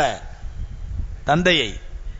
அப்ப அபூ சுஃபியான் கேட்கிறாரு, என்ன மகளே, அந்த விரிப்பில் உட்காருவதற்கு எனக்கு தகுதி இல்லையா, அல்லது அதன் மேல் நான் உட்காருவதற்கு அந்த விரிப்புக்கு தகுதி இல்லையா? அந்த விரிப்பில் உட்கார்றதுக்கு எனக்கு தகுதி இல்லையா, அல்லது நான் அதன் மேல் உட்காருவதற்கு அந்த விரிப்புக்கு தகுதி இல்லையா? உம்மு ஹபீபா ரலியல்லாஹு தஆலா சொல்றாங்க, உங்களுக்கு எந்த அருகதையும் கிடையாது அந்த விரிப்பு மேல் உட்கார்றதுக்கு. ஏன்னு சொன்னா அது கண்மணி நாயகம் ஸல்லல்லாஹு அலைஹி உட்காரக்கூடிய விரிப்பு, ரசூலுல்லாஹி ஸல்லல்லாஹு அலைஹி உட்காரக்கூடிய விரிப்பு. அதுல உட்கார்றதுக்கு உங்களுக்கு எந்த அருகதையும் கிடையாது. ஏனென்றால் அன்தம்ரஉன் நஜிசுன் முஷ்ரிகுன், நீங்கள் ஒரு நஜிஸான முஷ்ரிக். நீங்க ஹஜ்ரத் உம்மு ஹபீபா ரலியல்லாஹு தஆலா அன்ஹா அவர்களுடைய இந்த வார்த்தை பின்னாடி அபூ சுஃபியானுக்கு ஹிதாயத் கிடைக்கிறதுக்கு காரணமா இருந்துச்சு. நான் பெத்த மக 8 வருஷத்துக்கு எப்படிப்பட்ட மாற்றம், நான் என்ன பார்த்து நஜிஸ்ன்னு சொல்றா. அபூ சுஃபியான் அந்த நேரத்தில் என்ன சொல்லிட்டு வந்தாருன்னு சொன்னா, மகளே இந்த 8 வருடத்திற்கு உன்னிடத்தில் நிறைய தீய குணங்கள் வந்து விட்டன அப்படின்னு சொல்லி வெளியே வந்துட்டாரு. நிறைய கெட்ட குணம் வந்துருச்சுன்னு சொல்லி. ஆனால் பின்னால் அபூ சுஃபியான் இஸ்லாத்தை ஏற்றுக்கொள்வதற்கு இந்த சம்பவம் காரணமா இருந்துச்சு. அதே மாதிரி பெருமானார் ஸல்லல்லாஹு அலைஹி வஸல்லம் அவர்கள் ஃபத்ஹ் மக்கா என்பது மக்கத்து வெற்றியின் பொழுது மக்காவில் தங்கி இருக்கிறார்கள். அபூ ஜஹலுடைய மகன் இக்ரிமா தப்பிச்சு ஓடி போயிடுறாரு. மக்கா விட்டு இனிமே இந்த மக்கால இருக்க மாட்டேன், முகமதுடைய மூஞ்சில முழிக்க மாட்டேன் அப்படின்னு சொல்லிட்டு தப்பிச்சு ஓடி போயிடுறாரு. எங்க ஓடிறாரு? ஜித்தாக்கு ஓடிறாரு. ஜித்தாக்கு போய் அங்க இருந்து யமன் தேசத்துக்கு போயிடலாம் கப்பல்ல ஏறி அப்படின்னு சொல்லி யமன் தேசத்துல கப்பல்ல ஏறி போகும்போது கப்பல்ல கடல்ல திடீர்னு புயல் வருது, கப்பல் ஆடுது. அப்ப அந்த கப்பல்காரன் சொல்றான், இங்க யாரோ ஒருத்தர் களிமா சொல்லாத இருக்கிறாரு, களிமா சொல்லுங்க அப்பதான் கப்பல் சரியாகும் அப்படிங்கிறான். இவர் சொல்ல, அடப்பா அதுக்கு போய் தானே இங்க வந்தேன், இங்க வந்த பிறகு களிமா சொல்றியே, இந்த கப்பல்ல ஏற மாட்டேன்னு கீழே இறங்கிறாரு, ஜித்தாலே தங்கிடுறாரு. இவருடைய மனைவி உம்மு ஜமீல் ரலியல்லாஹு தஆலா அன்ஹா இந்த அம்மையார் இஸ்லாத்தை ஏத்துக்கிறாங்க. ஆனா கணவன் மீது அப்படிப்பட்ட பாசம் அந்த அம்மையாருக்கு. நபி ஸல்லல்லாஹு அலைஹி வஸல்லம் யார சொல்லலாம், என் கணவன் எங்க இருக்கான்னு, கணவன் எங்க இருக்காருன்னு தெரியல, ஓடி போயிட்டாரு கணவன். இந்த அம்மையாருக்கு எங்க இருக்காருன்னு தெரியல. ரசூலுல்லாஹ் கேக்குறான், யார சொல்லலாம், என் கணவன் எங்க இருக்காருன்னு கண்டுபிடிச்சு அவரை நான் களிமா சொல்ல வச்சு உங்களுக்கு கூட்டு வர்றேன், நீங்க அவரை மன்னிப்பீங்களா? நபி ஸல்லல்லாஹு அலைஹி வஸல்லம் அப்பதான் சொல்றாங்க, அல் இஸ்லாம் யஹ்தி மா கான கப்லஹு, ஒரு மனிதன் இஸ்லாத்தை ஏற்றுக்கொண்டால் அவன் முற்சென்ற காலத்தில் செய்த அத்தனை பாவங்களையும் இஸ்லாம் இடித்து தரைமட்டமாக்கி விடும். சொன்ன உடனே உம்மு ஜமீல் ரலியல்லாஹு அன்ஹா கணவனை தேடி புறப்படுறாங்க. என் கணவன் எங்க போனான்னு தெரியல, அந்த கப்பல்ல ஏறிதான் எங்க போயிருப்பாரு, யமனுக்கு போயிருப்பாரு. ஆனா கோச்சிட்டு கப்பல்ல ஏறாம இறங்கிறாரு, ஜித்தாலே இறங்கிறாரு. இந்த அம்மையார் கணவன் எங்க இருக்கான்னு தேடி தேடி அலைஞ்சு கிடந்து ஜித்தால இருக்கான்னு தேடி கேள்விப்பட்டு ஜித்தாக்கு இந்த அம்மா வர்றாங்க. உம்மு ஜமீல் ரலியல்லாஹு தஆலா அன்ஹா வந்தவன கணவன் வந்து கெஞ்சுறாங்க, நீங்க வாங்க மக்காவுக்கு வாங்க, நீங்க ஏன் மக்கா விட்டு போறீங்க, என்னை விட்டு ஏன் போறீங்க, நான் ரசூலுல்லாஹ்ட்ட அனுமதி வாங்கிட்டேன், உங்களுக்கு அனுமதி கொடுத்துருவாங்க, நீங்க மக்கால தங்கலாம், வாங்க வாங்க ரொம்ப வற்புறுத்தனே. தன்னுடைய மனைவி தனக்கு அடைக்கலம் கொடுத்திருக்கிறாள், அதனால முகமது ஸல்லல்லாஹு அலைஹி வஸல்லம் ஒன்னும் செய்ய மாட்டேன்னு நினைச்சுக்கிட்டு உம்மு ஜமீலோட புறப்படுறாரு இக்ரிமா. வர்ற வழியிலே கணவனும் மனைவியும் இரவு தங்குகிறார்கள். இரவு தங்குறாங்க. அப்போ உம்மு ஜமீல் ரலியல்லாஹு தஆலா அன்ஹா இடத்துல இக்ரிமா தன்னுடைய ஆசை நிறைவேற்றுவதற்காக தன்னுடைய இச்சைக்காக அழைக்கும் பொழுது அந்த அம்மையார் சொல்கின்றார், நான் களிமா சொல்லிட்டேன், நீங்க களிமா சொல்லல, நீங்க என்னோடு இந்த நேரத்தில் சேர்ந்தீர்களால் அது விபச்சாரமாக ஆகிவிடும், அதனால ஈமான் கொள்ளாதவரை நீங்க என்ன தொடாதீங்க அப்படின்றாங்க. இக்ரிமாவுடைய வாழ்க்கையில் அது ஒரு புது அனுபவம். இதுவரை இக்ரிமா அவர்கள் ஹஜ்ரத் உம்மு ஜமீல் ரலியல்லாஹு தஆலா அன்ஹாவை தன்னுடைய வாழ்க்கையில திருமணம் முடிந்து பல்லாண்டுகள் ஆகியும் ஒரு தடவை அழைத்து கூட மறுக்கா தன்னுடைய மனைவி ஈமான் கொண்ட ஒரே காரணத்திற்காக மறுத்துட்டாரே என்ற இந்த சம்பவம் இக்ரிமா ரலியல்லாஹு தஆலா உள்ளத்திலே மாற்றத்தை ஏற்படுத்தி அபூ ஜஹல் என்ற கொடியவனுக்கு பிறந்த இக்ரிமா ரலியல்லாஹு அன்ஹு மாறுகிறார்கள். பிரதா நேத்த வந்த சம்பவம் சொன்னேன், எர்முக் யுத்தத்திலே அந்த இக்ரிமா தான் கடைசி நேரத்தை தான் குடிக்க வேண்டிய தண்ணீரை கூட மற்ற சஹாபிக்கான விட்டு கொடுத்து ஷஹீதானார்கள். அப்ப சஹாபாக்களுடைய அந்த தியாகம், அல்லாஹ்வுடைய மார்க்கத்துக்கு முன்னால எதுவுமே எனக்கு முக்கியம் கிடையாது என்ற அந்த தியாகம் தான் மற்றவர்களுடைய ஹிதாயத்திற்கும் நேர்வழி காரணமா இருந்துச்சு. அதே மாதிரிதான் பத்ர் போர் முடிஞ்சவுடன் 70 கைதிகள் பிடிக்கப்படுறாங்க. பெருமானார் ஸல்லல்லாஹு அலைஹி வஸல்லம் அந்த கைதிகள் என்ன பண்ணலாம்னு சொல்லி சஹாபாக்கிட்ட ஆலோசனை பண்றாங்க. அபூபக்கர் சித்திக் ரலியல்லாஹு அன்ஹு சொல்றாங்க, நம்ம தெரிஞ்ச சம்பவம். அபூபக்கர் சித்திக் ரலியல்லாஹு அன்ஹு சொல்றாங்க, யா ரசூலல்லாஹ், இந்த 70 கைதிகளுமே நல்ல படிப்பறிவு உள்ள கைதிகள், அதனால இவங்களை வச்சு நம்ம பிள்ளைகளுக்கு கொஞ்சம் கல்வி கற்க சொல்லலாம், கொஞ்சம் படிப்பறிவு கத்துக்கலாம், அதனால இவங்க கொல்லலாம் வேண்டாம், அப்படியே இருக்கட்டும் அப்படின்றாங்க. உமர் ரலியல்லாஹு அன்ஹு தீவிரவாதியாச்சே, அவங்க என்ன பண்ணாங்க, யா ரசூலல்லாஹ், இவங்களை சும்மா விட கொஞ்சம் கொஞ்சம் பாடப்படுத்துறாங்க நம்மள மக்களை, கொஞ்சம் கொஞ்சம் பாடப்படுத்தினாங்க, இவங்க சும்மா விடக்கூடாது, கொல்லணும். அதுவும் எப்படி தெரியுமா கொல்லணும்? உமர் சொல்றாங்க, எப்படி தெரியுமா கொல்லணும்? யா ரசூலல்லாஹ், உங்களுடைய மருமகன் அபுல் ஆஸ், ஸைனப் ரலியல்லாஹு தஆலாவுடைய கணவர், நபி ஸல்லல்லாஹு அலைஹி வஸல்லம் மருமகன் அபுல் ஆஸ், அவர் வந்தா நிக்கிறார் பாருங்க, அவரை நீங்கள் கொல்ல வேண்டும். யார்? உமர் ரலியல்லாஹு அன்ஹு சொல்றாங்க, அபுல் ஆஸ், உங்களுடைய மருமகன் அபுல் ஆஸை நீங்கள் கொல்ல வேண்டும். என்னுடைய சிறிய தகப்பனார் மகன் வந்திருக்கிறான், அவனை நான் கொல்ல வேண்டும். அலி ரலியல்லாஹு தஆலாவுடைய மூத்த சகோதரர் உக்கைல் வந்திருக்கிறான், அவரை அலி ரலியல்லாஹு கொல்ல வேண்டும். அதே மாதிரி ஹம்சா ரலியல்லாஹு தஆலா தாய் வழி சகோதரர் வந்திருக்காரு, அவரை ஹம்சா ரலியல்லாஹு கொல்ல வேண்டும். யார் யாரெல்லாம் நெருங்கிய உறவினர் இருக்கிறார்களோ இவர்கள் தங்களுடைய உறவினர்கள் கொள்ள வேண்டும். ஏனென்றால் ஹத்தா யாலமல்லாஹு லைஸத் ஃபீ குலூபினா ஹவாத்தத்தும் லில் முஷ்ரிகீன். சுப்ஹானல்லாஹ், எவ்வளவு அற்புதமான வார்த்தை பாருங்க, எவ்வளவு கொடூரமான ஐடியா, டெரரான ஐடியா நம்ம பார்வையில சொல்றதா, ஆனா எவ்வளவு அற்புதமான வார்த்தை சொல்றாங்க பாருங்க. ஏன் தெரியுமா அந்த அபிப்பிராயம் சொல்றேன்? அல்லாஹ் ரப்பல் ஆலமீன் அறிந்து கொள்ள வேண்டும், நம்முடைய உள்ளங்களிலே முஷ்ரிக்கீனுடைய எந்த விதமான முஹப்பத்தும் இல்லை என்பதை விளங்கிக் கொள்ள வேண்டும்.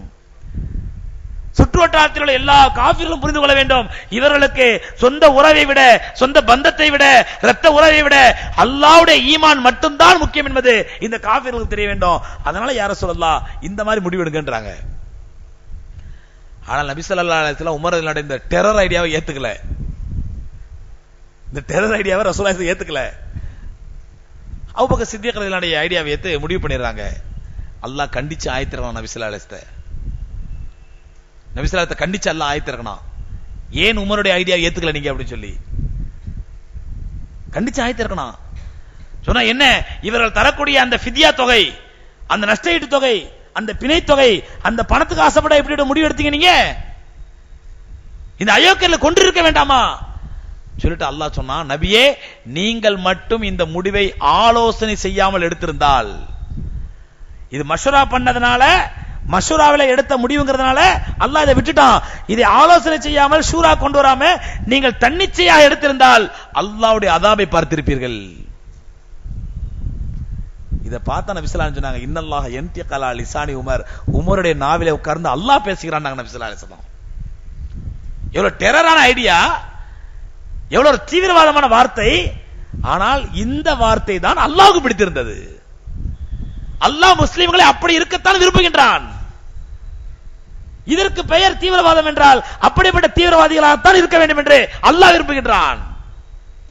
அல்லாஹ்வுடைய மார்க்கத்திற்கு முன்னால் எவனை பற்றியும் கவலைப்படாதீர்கள், எந்த கொம்பனை பற்றியும் கவலைப்படாதீர்கள். அல்லாஹ்வுடைய மார்க்கம் மட்டும்தான் ஒரு மூமினுக்கு முஹப்பத்தாக இருக்க வேண்டும். அல்லாஹ்வும் அல்லாஹ் ரசூலும், அந்த அல்லாஹ்வுடைய ரசூலுக்காக பாடுபடக்கூடிய ஜிஹாதும் தான் உங்களுக்கு உயர்வானதாக முக்கியமானதாக இருக்க வேண்டும். சஹாபாக்கள் அப்படி இருந்ததனால தாங்க நம்முடைய வாழ்க்கையில சாதிக்க முடியாதெல்லாம் அவங்க சாதிச்சாங்க. இன்னைக்கு 100 கோடி முஸ்லீம்கள் இருக்கும், 150 கோடி முஸ்லீம்கள் பெருமையா மாறு தட்டிக்கிறோம். நம்மளால சாதிக்க முடியாதவற்றை 300 சஹாபாக்கள் 500 சஹாபாக்கள் சாதிச்சாங்க. அல்லாஹ் போர்க்காலத்திலே மலக்குகளை இறக்கி அவங்களுக்கு உதவி செஞ்சான். ஆகவே கணித்துக்குள்ளே அந்த முன்மாதிரியை நம்முடைய வாழ்க்கையில ஏற்று அல்லாஹ்வுடைய மார்க்கத்திற்கு முன்னால் யாராக இருந்தாலும்,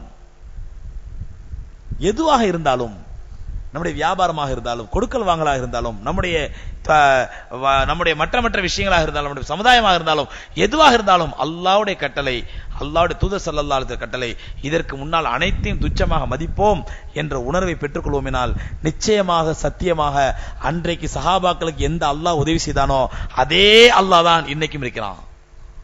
நவுது பில்லாஹ், அன்னைக்கு இருந்த அல்லாஹ் வேற, அந்த அல்லாஹ் செத்து போயிட்டான், இப்ப புது அல்லாஹ் இருக்கிறான். இல்ல, அதே அல்லாஹ் தான் இன்னைக்கு இருக்கிறான். அன்றைக்கு அல்லாஹ்வுக்கு ரப்பல் ஆலமீனுக்கு எந்த குத்ரத், எந்த தாக்கத், எந்த வல்லமை இருந்ததோ அதே குத்ரத், அதே தாக்கத், அதே வல்லமை இன்றைக்கு ரப்பல் ஆலமீனுக்கு இருக்கின்றது. அப்படி இருக்கும் பொழுது சத்திய சஹாபாக்களுக்கு செய்த உதவிகளை போன்று ரப்பல் ஆலமீன் நமக்கும் செய்ய தயங்க மாட்டான். எப்பொழுது அவர்கள் அல்லாஹ்வுடைய மார்க்கத்திற்கு கொடுத்த முக்கியத்துவத்தை போன்று நாம் கொடுக்கும் பொழுது. வல்ல ரப்பல் ஆலமீன் அத்தகைய பாக்கியத்தை நம் அனைவருக்கும் தந்தல்வானாக. சத்திய சஹாபாக்களுடைய வாழ்க்கையில் இந்த படிப்பினை பெறக்கூடிய பாக்கியம் தந்தல்வானாக. வாஹிரு தஅவானா அல்ஹம்துலில்லாஹி ரப்பில் ஆலமீன். அஸ்ஸலாமு அலைக்கும் வரஹ்மத்துல்லாஹி தஆலா வபரகாத்துஹு. நாளைக்கு லீவு தானங்க, கொஞ்சம் நீட்டிக்கலாமா? தப்பு இல்லையே?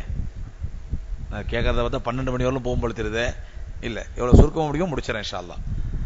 யாரோ ரொம்ப அர்ஜென்ட்டு, சாருக்கு எழுந்திரிக்க முடியல, நீங்கள் பாட்டு 11 மணிலும் இழுத்துறீங்க, சாருக்கு எழுந்திரிக்க முடியல அப்படிங்கிற தாராளமாக போயிடலாம் இன்ஷா அல்லாஹ், ஒன்றும் பிரச்சனை இல்லை. ஹஜ்ரத் கோச்சு பாரோ, தப்பா நினைப்பாரோ அப்படிலாம் நினைக்காதீங்க. தாராளமா நினைச்சு போயிடலாம். ஆனா இடையில போகாதீங்க, இப்பமே போயிடுங்க. எனக்கு நகை மகராக கொடுக்கப்பட்டது, நான் கேட்டு கொடுத்ததல்ல, ஒரு சடங்காக மகர் கொடுக்கப்பட்டது. அதை நான் திருப்பி கொடுத்து விட்டு என் கணவரிடம் மகர் கேட்கலாமா? கணவரிடம் தாடி வைப்பதை மகராக கேட்கலாமா? அதாவது நபி ஸல்லல்லாஹு அலைஹி வஸல்லம் ஒரு பெண்மணி வந்து கேட்கறாங்க, ஒரு சஹாபி பெண்மணி, யா ரசூலல்லாஹ் நான் உங்களை கல்யாணம் பண்ணிக்க விரும்புறேன்னு சொல்லி. ஏற்கனவே சம்பவம் சொல்லியிருப்பேன் உங்களுக்கு. நபி ஸல்லல்லாஹு அலைஹி வஸல்லம் அவங்களுக்கு விருப்பம் இல்லை, மறுத்துறாங்க. அப்ப மற்ற சஹாபாக்களை பார்த்து கேட்கறாங்க, நீங்க யாராவது அந்த பெண்ணை கல்யாணம் பண்ணிக்கிறீங்களா அப்படின்ட்டு. அப்ப சஹாபாக்கள்ல யாரு பாக்குறாங்க, அவங்களுக்கு யாருக்கு விருப்பம் இல்லை. ஒரு சஹாபி மட்டும் நினைச்சு யார சொல்ல நான் கல்யாணம் பண்ணிக்கிறேன் அப்படிங்கிறாங்க. அப்ப நபி ஸல்லல்லாஹு அலைஹி வஸல்லம் சொல்றாங்க, உங்கள்ட்ட என்ன மஹர் இருக்குது? புகாரியோட ஹதீஸ். உங்கள்ட்ட என்ன மஹர் இருக்குது? சொன்னாங்க, ஒமா ஒமா இந்தி இல்லா இசாரி ஹாதா யா ரசூலல்லாஹ், நான் உடுத்துருக்க இந்த லுங்கி ஒன்று தான் எனக்கு சொத்து, இதையும் அவுத்து கொடுத்தா நான் நிர்வாணமா உட்காந்துருக்கணும் என்று ஒண்ணுமே கிடையாது.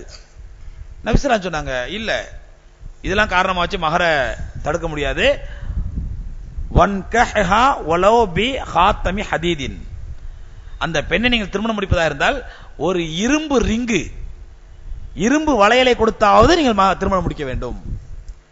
எதுவுமே இல்ல, எனக்கு இந்த லுங்கி மட்டும் தான் இருக்குது, இந்த லாஜிக்லாம் பேசக்கூடாது, ஒரு இரும்பு வளையத்தையாவது தேடி எடுத்துருவாங்கன்னு அனுப்புறாங்க.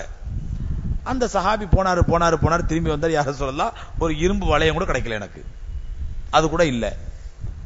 அப்போ கூட நபி ஸல்லல்லாஹு அலைஹி வஸல்லம் என்ன பண்ணல, சரி ஓகே ஒளிஞ்சு போ அப்படின்னு சொல்லி விடல. என்ன சொன்னாங்க, சரிப்பா உனக்கு ஏதாவது குர்ஆன் சூறாக்கள் தெரியுமா? அது நிறைய இருக்குது யார சொல்லலாம், அந்த சொத்துக்கள் எங்களுக்கு நிறைய இருக்குது, இன்ன சூரா தெரியும், இன்ன சூரா தெரியும், இன்ன சூரா தெரியும், இன்ன சூரா தெரியும். அந்த சஹாபி அடிக்கிட்டே போறாங்க. நபி ஸல்லல்லாஹு அலைஹி வஸல்லம் சொன்னாங்க, இந்த சூறாக்களை எல்லாம் அந்த பெண்ணுக்கு கற்றுக் கொடுத்து அதையே மகராக வைத்து திருமணம் முடித்துக்கொள். அப்ப ஒரு பெண்ணுக்கு தெரியாத சூறாவை, அவட்ட மகர் தொகை எதுவுமே இல்லாத பட்சத்தில் அந்த சூறாவையே மகராக வைத்து திருமணம் முடிக்கலாமா? நபி ஸல்லல்லாஹு முடிச்சிருக்காங்க. அதனால இந்த சகோதரி எனக்கு மகர்லாம் வேணாங்க, நீங்க தாடி வைங்க அது போதுங்க என்று சொன்னால் இந்த சகோதரி மனைவியாக பெற்றவர் கொடுத்து வைக்கணும். மொத்தம் 40 பவுன் நகையில் இன்னொரு கேள்வி இருந்தாங்க, ஜகாத் பத்திக்கிட்டு இருக்காங்களோ, சடங்காக மகர் கொடுத்தப்பட்டது, அது திருப்பி கொடுத்துட்டு ஓகே திருப்பி கொடுத்துருங்க, அதை சடங்காக கொடுத்துருந்தாங்கடா. மொத்தம் 40 பவுன் நகையில் 20 பவுன் அடமானம் இருந்தால் மீதி 20 பவுனுக்கு மட்டும் ஜகாத் கொடுத்தால் போதுமா? அடமானம் வைத்த நகைக்கு ஜகாத் தேவையில்லை என்று சொன்னதால் பாங்கில் வைத்த நகைக்கும் மார்வாடியில் வைத்த நகைக்கும் தேவையில்லை என்று டிவியில் பார்த்து அனைவரும் சொல்கிறார்களே, விளக்கம் தேவை. ஆமாங்க, அடமானமா இருக்கிற பொருளுக்கு வந்து ஜகாத் கிடையாது. ஏன்னு சொன்னா அந்த பொருள் உங்களுடைய பொருள் அல்ல, அது வந்து வாங்கிய கடனுக்கு நீங்கள் அடமானமாக வைத்திருக்கிறீர்கள். கடன் அடைக்காட்டா அது யாருக்கு போயிடும்? அவருக்கு போயிடும். என்னைக்கு கடனை அடைச்சி அந்த நகை திரும்ப உங்க கைக்கு வருதோ அன்னைக்கு தான் உங்களுக்கு அது உங்க சொன்ன நகை, அது உங்களுக்கு சொந்தமானது. ஆகவே அடமானமா இருக்கிற நகைக்கு வந்து ஜகாத் கிடையாது. அட்வான்ஸ் வாங்கிய பணத்துக்கு ஜகாத் கொடுக்க வேண்டுமா? அட்வான்ஸ் நம்ம வாங்கி இருந்தோம்னாக்க அதுக்கு ஜகாத் இல்லை, அட்வான்ஸ் நம்ம கொடுத்திருந்தோம்னா ஜகாத் உண்டு. அதே காரணம் தான், அட்வான்ஸ் நம்ம வாங்கணும்னா அது நம்ம பணமா? என்னைக்கு அவர் காலி பண்ற கையில கொடுத்தாகணும். அட்வான்ஸ் நம்ம கொடுத்திருந்தது யாருடைய பணம்? நம்ம பணம். அதனால அட்வான்ஸ் நம்ம கொடுத்திருந்தோம்டா அதுக்கு ஜகாத் உண்டு, அட்வான்ஸ் நம்ம வாங்கி இருக்கிறோம் அதுக்கு ஜகாத் கிடையாது.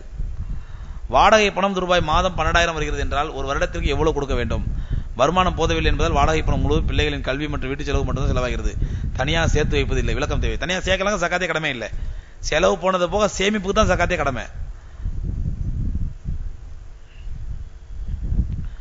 அழகிய கடன் என்பது கடன் பெறப்பட்டவர் அவரால் அதை திருப்பி செலுத்த முடியாத பட்சத்தில் அதை விட்டுக் கொடுத்து விடுவதுதான் அழகிய கடன் என்பதாகும். ஆனால் நமது அறக்கட்டளை அழகிய கடன் தொகைக்கு ஈடாக ஒரு பொருளை பெற்றுக்கொண்டு கடன் கொடுக்கிறீர்கள். அப்படி என்றால் அழகிய கடன் என்ற பெயர் பொருந்துமா? முதல்ல இந்த அழகிய கடன் என்பது கடன் பெறப்பட்டவர் அவரால் திருப்பி தர செலுத்த முடியாவிட்டால் அதை விட்டு கொடுத்து விடுதான் அழகிய கடன். யார் சொன்னது?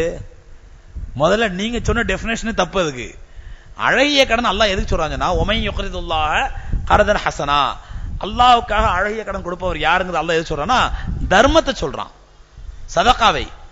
நீங்க யாருக்காவது ஏழைக்கு சதகா பண்றீங்க, தர்மம் பண்றீங்க, இதைத்தான் அல்லாஹ் அழகிய கடன்கிறான். நீங்க ஏழைக்கு சதகா கொடுப்பது என்பது அது அல்லாஹ்வுக்கு கொடுக்கக்கூடிய அழகிய கடன். அல்லாஹ் அதை பன்மடங்காக பெருக்கி உங்களுக்கு தருவான் மறுமையில அப்படிங்கிறான் அல்லாஹ் குர்ஆன்ல. அப்ப அழகிய கடன் என்பது அது சதகாவைத்தான் குறிக்கும், தர்மத்தை தான் குறிக்கும். ஆனால் கடன் கொடுத்து வாங்குவது என்பதும் தர்மம் தான் பெருமான சலான்னு சொல்லியிருக்கிறாங்க. கடன் கொடுப்பது என்னதுங்க?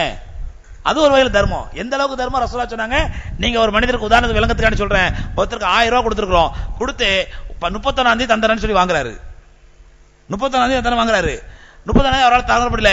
அதற்கு பிறகு எத்தனை நாள் நீங்கள் தவணை கொடுப்பீர்களோ, டியூ முடிஞ்சதுக்கு அப்புறம் எத்தனை நாள் நீங்கள் தவணை கொடுப்பீர்களோ அத்தனை நாட்களுக்கும் தினந்தோறும் அந்த தொகையை போன்று 2 மடங்கு சதகா செய்த நன்மை அல்லாஹ் உங்களுக்கு எழுதுகின்றான். டெய்லி 2000 சதகா செய்த நன்மை சொல்றான். அப்ப கடன் கொடுப்பது சதகாவா இல்லையா, தர்மமா இல்லையா?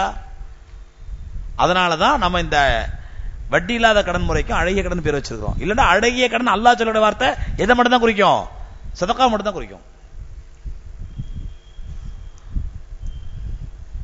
நம்முடைய பள்ளி முசல்லிகளுக்கு சஃபுடைய ஒழுக்கங்களை கூறவும், முன் சஃப் பூர்த்தியாகாமல் அடுத்த சஃபில் இருக்கின்றனர். பல தடவை சொல்றோம், ஒவ்வொரு தொழுகையில சொல்றோம், சஃப்களை சரி பண்ணிக்கங்க. நானும் திரும்பி பார்ப்பேன், பார்த்து இங்க நின்றாங்கன்னா அங்க போங்கன்னு கையை காட்டுவேன். இதுக்கு மேல என்ன பண்ண முடியும்? நான் அதுக்கப்புறம் தக்பீர் கட்டிட்டா பின்ன இடம் எனக்கு தெரியாது. தக்பீர் இடம் திரும்பி பார்க்க முடியும் சஃப் ஒழுங்கா நிக்கிறாங்களான்ட்டு?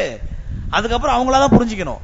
அதனால சஃப்பை சரி செய்வது மிக மிக முக்கியமான கடமைங்க. அது நம்மள பல பேர் அதை புரிஞ்சுக்கிறது இல்ல. சஃப்பை சரி செய்யறது குறிப்பா தாய்மார்கள்ட்ட இந்த தப்பு இருக்குதுன்னா அது நியாயம். ஏன்னா அவங்க ஜமாத்துக்குலாம் போய் தொழுறது இல்ல, 5 வேளை ஜமாத்துக்கு போய் தொழுறது இல்ல, வர்றதே ரமதானுக்கு மட்டும்தான். அதுல சஃப் செய்த முக்கியத்துவம் அவங்களுக்கு தெரியாம இருக்கலாம். ஆனால் தன் பாய்மார்கள்ட்ட இந்த மிஸ்டேக் தான் பெரிய தப்பு. இது பள்ளியாசலுக்கு வர்றவங்க தொழுவுறவங்க இது எவ்வளவு முக்கியத்துவமான சஃப்பை சரி செய்யறது, ஒழுங்கா நிக்கிறது எவ்வளவு முக்கியம், அதை பத்தி நம்ம கவலைப்படுறதே இல்லை. பெருமானார் ஸல்லல்லாஹு அலைஹி வஸல்லம் சஃப்ல நீங்கள் கருத்து வேறுபாடு பட்டால் அல்லாஹ் உங்களுடைய உள்ளங்களிலும் பிளவை ஏற்படுத்தி கருத்து வேறுபாடு ஏற்படுத்துவான்.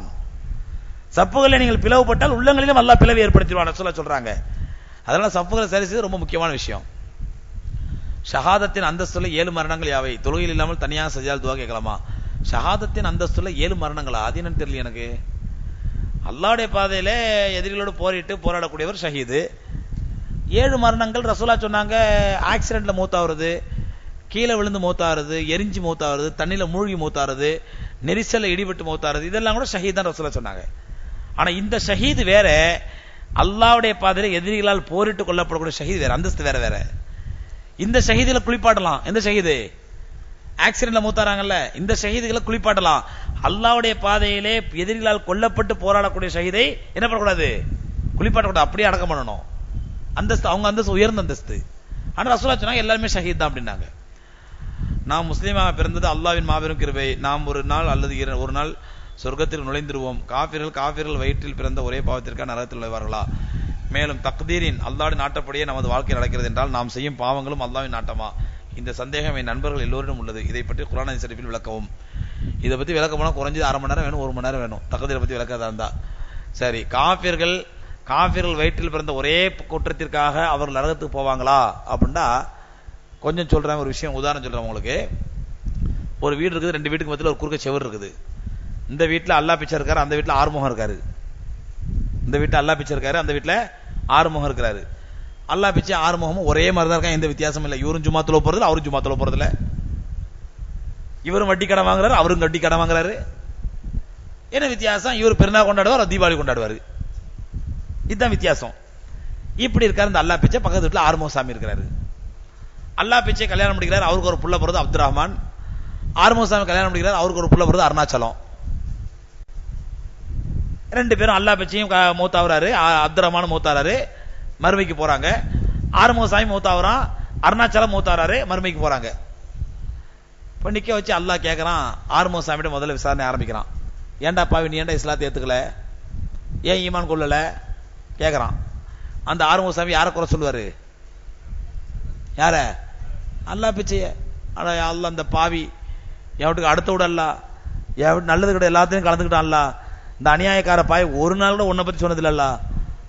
எந்தெந்த செய்தியெல்லாம் முதல்ல அவன் தான் சொல்லுவான், வதந்தி எல்லாம் செய்தி அவன் சொல்லுவான். அல்ல அப்படி முகப்பத்தா இருந்தான் என் மேல, ஆனா ஒரு நாள் கூட உன் தீனுல் இஸ்லாத்தை சொல்லலையா அல்ல அப்படின்ட்டு அவன் குற்றம் சாட்டுவானால், அந்த குற்றம் உண்மையாக இருக்கும் பட்சத்திலே அல்லாஹ் ரப்பல் ஆலமீன் அல்லாஹ் பிச்சையை குற்றம் பிடிப்பானா, ஆறுமுக சாமி குற்றம் பிடிப்பானா? யாரும் குற்றம் பிடிப்பான்? மாலிக் யௌமித்தீன், நியாய தீர்ப்பாளன் அதிபதி அவன். நான் அப்பெல்லாம் பார்க்க மாட்டேன், நீ நல்லதான் போ, நீ ஆறுமுக சாமி, நீ அல்லாஹ் பிச்சை சொல்லுது பாப்பா. அப்படி பைத்தியகாரமான தீர்ப்பு அல்லாஹ் சொல்ல மாட்டான். கொம்புள்ள ஆடு கொம்பில்லாத ஆட்டை முட்டினாலே நியாயம் வழங்கக்கூடிய ரப்பல் ஆலமீன். ஒரு ஆறுமுக சாமி அல்லாஹ் பிச்சை மீது ஒரு உண்மையான குற்றச்சாட்டை சொல்லி அந்த குற்றச்சாட்டு உண்மையாக இருக்கும் பட்சத்திலே ரப்பல் ஆலமீன் இந்த ஆறுமுக சாமி அநியாயம் தண்டிப்பானா? அதனால இந்த கேள்விக்கு இதுவே பதில் போதுன்னு நினைக்கிறேன். அதனால முஸ்லீம்ங்கிறதுக்காக நம்ம சொர்க்கத்துக்கு போயிடுவோம், அவன் காஃபிர் வயித்துல பிறந்தாங்க நரகத்துக்கு போயிடுவான். இல்ல, முஸ்லீமா இருக்கக்கூடிய நாம் முஸ்லீம் அல்லாதவர்களுக்கு இஸ்லாத்தை சொல்லவில்லை என்றால் நிச்சயமா ரப்புல் ஆலமீன் அதற்குரிய தண்டனை நமக்கு வழங்குவான். நீ நினைச்சிட்டு இருக்காதீங்க நம்ம முஸ்லீம் ஆயிட்டோம் என்னைக்கா ஒரு நாளைக்கு சொர்க்கத்துக்கு போயிடுவோம் நினைச்சிட்டு இருக்காங்க, கற்பனை காணாதீங்க. என்னைக்கா ஒரு நாளைக்கு போவோம், அது என்னைக்கு நமக்கு தெரியாது. என்னைக்கா ஒரு நாளைக்கு போவோம் இன்ஷா அல்லாஹ் ஈமான் கொண்ட காரணத்திற்காக, ஆனா என்னைக்கு நமக்கு தெரியாது அது. ஆகவே முஸ்லிம் அல்லாதவர்களாக இருக்கிறார் என்றால் அதற்கு காரணம் முஸ்லிம்களாகிய நாம் அவர்களுக்கு தாவா செய்யவில்லை, இஸ்லாத்தை சொல்லவில்லை. நீங்க சொல்லிட்டீங்க, சொல்லி அதுக்கப்புறம் ஏத்துக்கல, நீங்க குற்றவாளி இல்ல. ஒமா அலைனா இல்லல் பலாகுல் முபீன், தெளிவான முறையில் எடுத்து சொல்வதை தான் நம்ம மீது கடமை இல்லை. காது வரை சேர்க்க வேண்டியது நம்முடைய கடமை, கல்புக்குள் செலுத்த வேண்டியது அல்லாஹ்வுடைய கடமை. அல்லாஹ் நம்மள்ட்ட கேட்கிறது, கல்புக்குள்ள செலுத்தினியா, கையை பிடிச்சி இஸ்லாத்துக்கு கொண்டு வந்து கேட்க மாட்டான், காது வரை செய்தியை கொண்டு போய் சேர்த்தாயா. கொஞ்சம் யோசிச்சு பாருங்க, நம்ம வாழ்க்கையில எத்தனை பேர் நம்ம இதுவரை இஸ்லாத்தை சொல்லியிருப்போம், எத்தனை பேர் காது வரை கொண்டு போய் சேர்த்திருப்போம். அல்ஹம்துலில்லாஹ் எனக்கு 40 வயசு ஆகுது, இது வரல அல்ஹம்துலில்லாஹ் ஒரு 15 வயசை விட்டுருங்க, நான் பருவம் அறியாத பேரு, 15 வயசுல இன்னைக்கு வரலாம், 25 வயசு வரலாம், ஒரு வருஷத்துக்கு 100 பேர்னா கூட இது வரல 25 வயசுல நான் 2500 பேருக்கு நான் இஸ்லாத்தை சொல்லி இருக்கிறேன். யாராவது உண்டா நம்மள்ட்ட? யாராவது உண்டா சொல்லுங்க பாப்போம். வருஷத்துக்கு நிறைய வேண்டாம், ஒரு 100 பேர் வைப்போம். அல்ல ஒரு நாளைக்கு ஒரு ஆள் சொல்லியிருந்தா கூட வருஷத்துக்கு 365 பேர் சொல்லிருக்கலாம். வருஷத்துக்கு 365 பேர் சொன்னா 25 வயசுக்கு எவ்வளவு பேர் ஆச்சுங்க? கிட்டத்தட்ட 10,000 பேருக்கு நம்ம களிமா சொல்லிருக்கலாம், இஸ்லாத்தை சொல்லிருக்கலாம். அந்த 10,000 பேர்ல ஒரு 10 பேர் களிமா சொல்லட்டும். இதே நம்ம யோசிக்கிறது இல்ல. ஏன்னா நமக்கு அதை பத்தி கவலையும் இல்ல, அக்கறையும் இல்ல. நம்ம வியாபாரம் பண்றதா, கடைக்கு போறதா, தொழில் பண்றதா, பிசினஸ் பண்றதா, இதுதான் நமக்கு முக்கியம். மத்த பத்தி நமக்கு என்ன இருக்குது? ஆகவே அல்லாஹ் ரப்பல் ஆலமீன் சொல்ற மாதிரி காஃபிர்கள் வயிற்றில் பிறந்ததுக்காக வேண்டி அல்லாஹ் தண்டிச்சிட மாட்டான். காஃபிர்களுக்கு இஸ்லாத்தை சொல்லாத குற்றத்திற்கு அல்லாஹ் நம்மளை தான் தண்டிப்பான். தக்தீரை பத்தி இன்ஷா அல்லாஹ் ஒரு நாளைக்கு வாய்ப்புகளும் டீட்டெயிலா சொல்றேன். பெண்கள் முகத்தை மறைக்க வேண்டிய அவசியம் இல்லை, அப்படி ஹதீஸிலும் கூறப்படவில்லை என்றும், மேலும் முகத்தை மறைப்பது தீயவர்களும் வழக்கில் மாற்றப்பட்டு நீதிமன்றத்திற்கு வருபவர்களும் தங்கள் முகத்தை மறைப்பதற்கு பயன்படுத்துகின்றனர். எனவே அல்லாஹ்வின் கட்டளை தீய விஷயத்திற்கு வழிவகுக்காது என்று ஒருவர் 2 வாரங்களுக்கு முன் டிவியில் பயான் செய்தார். இதை பற்றி மார்க்கம் சொல்வது என்ன? அதாவது மக்களை குழப்புவதற்காக செய்யக்கூடிய பித்தலாட்டம் தெல்ல தெளிவா குர்ஆன்ல ஆதாரம் இருக்கின்றது. வயுத்னீன அலைஹின்ன மின் ஜலாபிபிஹின்ன, நபியே நீங்கள் மூமினான பெண்களுக்கு சொல்லுங்கள், அவர்கள் தங்களுடைய தலை முந்தானையை முன்னால் இழுத்து விட்டு கொள்ளட்டும். தலை முந்தானையை முன்னால் இழுத்து விட்டா என்ன ஆகுங்க? என்ன ஆகும்? முகம் மறைக்குமா மறைக்காதா? அல்லாஹ் சொல்றான், அவர்கள் தங்களுடைய தலை முந்தானை, மூமினான பெண்களுக்கு நபியே சொல்லுங்கள், அவங்க அந்த அரவர முந்தானை போடுறாங்கல்ல, இந்த கொண்டையை மட்டும் மறைக்கிற மாதிரி முந்தானை, இந்த மாதிரி அரவர முந்தானை அல்ல, தலை மூமினான பெண்கள் தலையில் போடக்கூடிய முந்தானை, அவர்களுக்கு முந்தானை கொஞ்சம் இழுத்து விட சொல்லுங்கள். இது அல்லாஹ்வுடைய கட்டளை. நபி ஸல்லல்லாஹு அலைஹி வஸல்லம் ஹதீஸ் தெளிவா இருக்குது, சஹீஹ் முஸ்லிம்ல பதிவு செய்யப்பட்ட ஆதாரப்பூர்வமான ஹதீஸ். அன்னை ஆயிஷா ரலியல்லாஹு தஆலா சொல்றாங்க, ஏற்கனவே பல தடவை சொல்லி இருக்கிறேன். அன்னை ஆயிஷா ரலியல்லாஹு தஆலா சொல்றாங்க, நாங்கள் இஹ்ராமில் இருக்கும் பொழுது முகத்தை மறைக்க கூடாது, பெண்கள் இஹ்ராமில் இருக்கும் மறைக்க கூடாது. நல்லா புரிஞ்சுங்க, இஹ்ராமில் இருக்கும் பொழுது பெண்கள் முகத்தை மறைக்க கூடாதுன்னு சட்டம் இருந்தா, அப்ப இஹ்ராம் அல்லாத நேரத்துல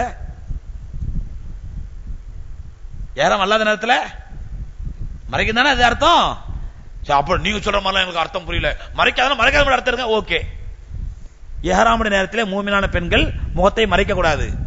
அன்னை ஆயிஷா ரலியல்லாஹு தஆலா சொல்றாங்க, நாங்க ரசூலுல்லாஹி ஸல்லல்லாஹு அலைஹி வஸல்லம் சபையில உட்கார்ந்திருப்போம்.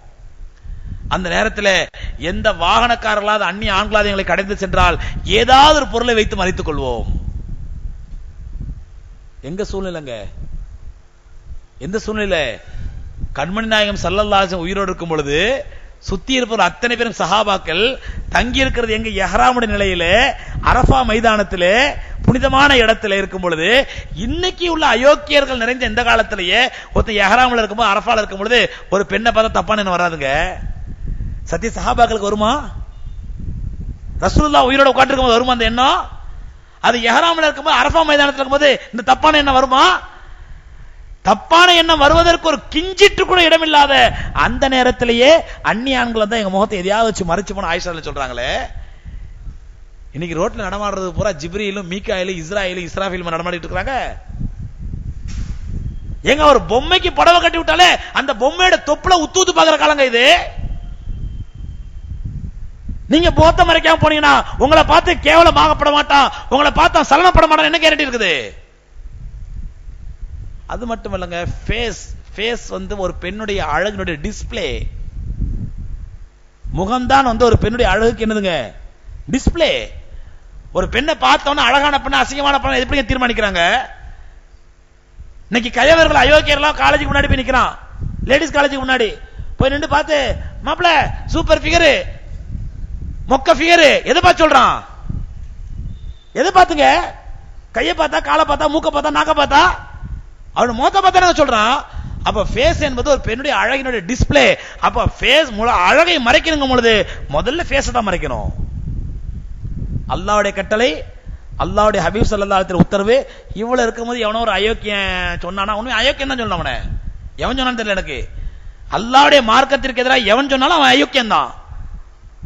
கோர்ட்டுக்கு வர்ற விபச்சார வழக்கில் மாட்டவ கோர்ட்டுக்கு வரும்போது முக்காடு போட்டு வரலாம். அதனால பொம்பளையில நீங்க முக்காடு போடாதீங்க. ஏங்க இன்னைக்கு தப்பு பண்றவன் பூரா கொள்ளை அடிக்கிறவன், கொலை பண்றவன், ராபரி பண்றவன், ஃப்ராடு பண்றவன், இந்த மாதிரி அயோக்கியத்தனம் பண்றவன் பூரா என்ன பண்றான்டா, தலைக்கு ஹெல்மெட் மாட்டிட்டு பண்றானா இல்லையா? அதனால சட்டம் ஒழுங்கை பாதுகாக்கக்கூடிய காவல்துறை ஒரு உத்தரவு போடுகின்றது. எல்லாம் தப்பு பண்றவங்க பூரா ஹெல்மெட் போட்டு பண்றதுனால மக்களே நீங்க யாரும் ஹெல்மெட் போடாதீங்க அப்படின்னு காவல்துறை உத்தரவு போடுதா? தப்பு பண்றா ஹெல்மெட் தான் போடுறான், அதனால நீங்க ஹெல்மெட் போடாதீங்க அப்படி காவல்துறை சொல்லுதா, அரசாங்கம் சொல்லுதா? சாதாரண ஒரு அரசாங்கம் போட்ட சட்டத்துக்கே இந்த மாதிரி மரியாதை கொடுக்கும் பொழுது முகத்தை மறைக்க வேண்டும் என்பது அல்லாஹ்வுடைய சட்டம். எவ்வளவு ஒரு அயோக்கிய பெண், விபச்சாரி பெண்ணு கோர்ட்டுக்கு வரும்போது போட்டு வர்றாங்கிறதுக்காக வேண்டி, அல்லது மூஞ்ச மூடிக்கிட்டு அசிங்கமான பொண்ணுங்க தப்பு தண்டா செய்துங்கிறதுக்காக வேண்டி முஸ்லீம் பெண்களே நீங்களும் போடாதீங்கன்னு சொன்னா எந்த விதத்துல நியாயம் இது? சரி, இன்னைக்கு முகத்தை மூடிட்டு வர்றாங்க, நாளைக்கு வந்து புர்கா தலையில மட்டும் புர்கா மக்களா போட்டுக்கிட்டு தலையில மட்டும் மக்கனாவை போட்டுக்கிட்டு ஒரு தப்பு செய்வாங்கிறதுக்காண்டி ஆவே முஸ்லீம் பெண்கள் யாரும் தலையிலும் போடாதீங்க, புர்கா போடாதீங்க சொல்லுவாங்களா இவங்க?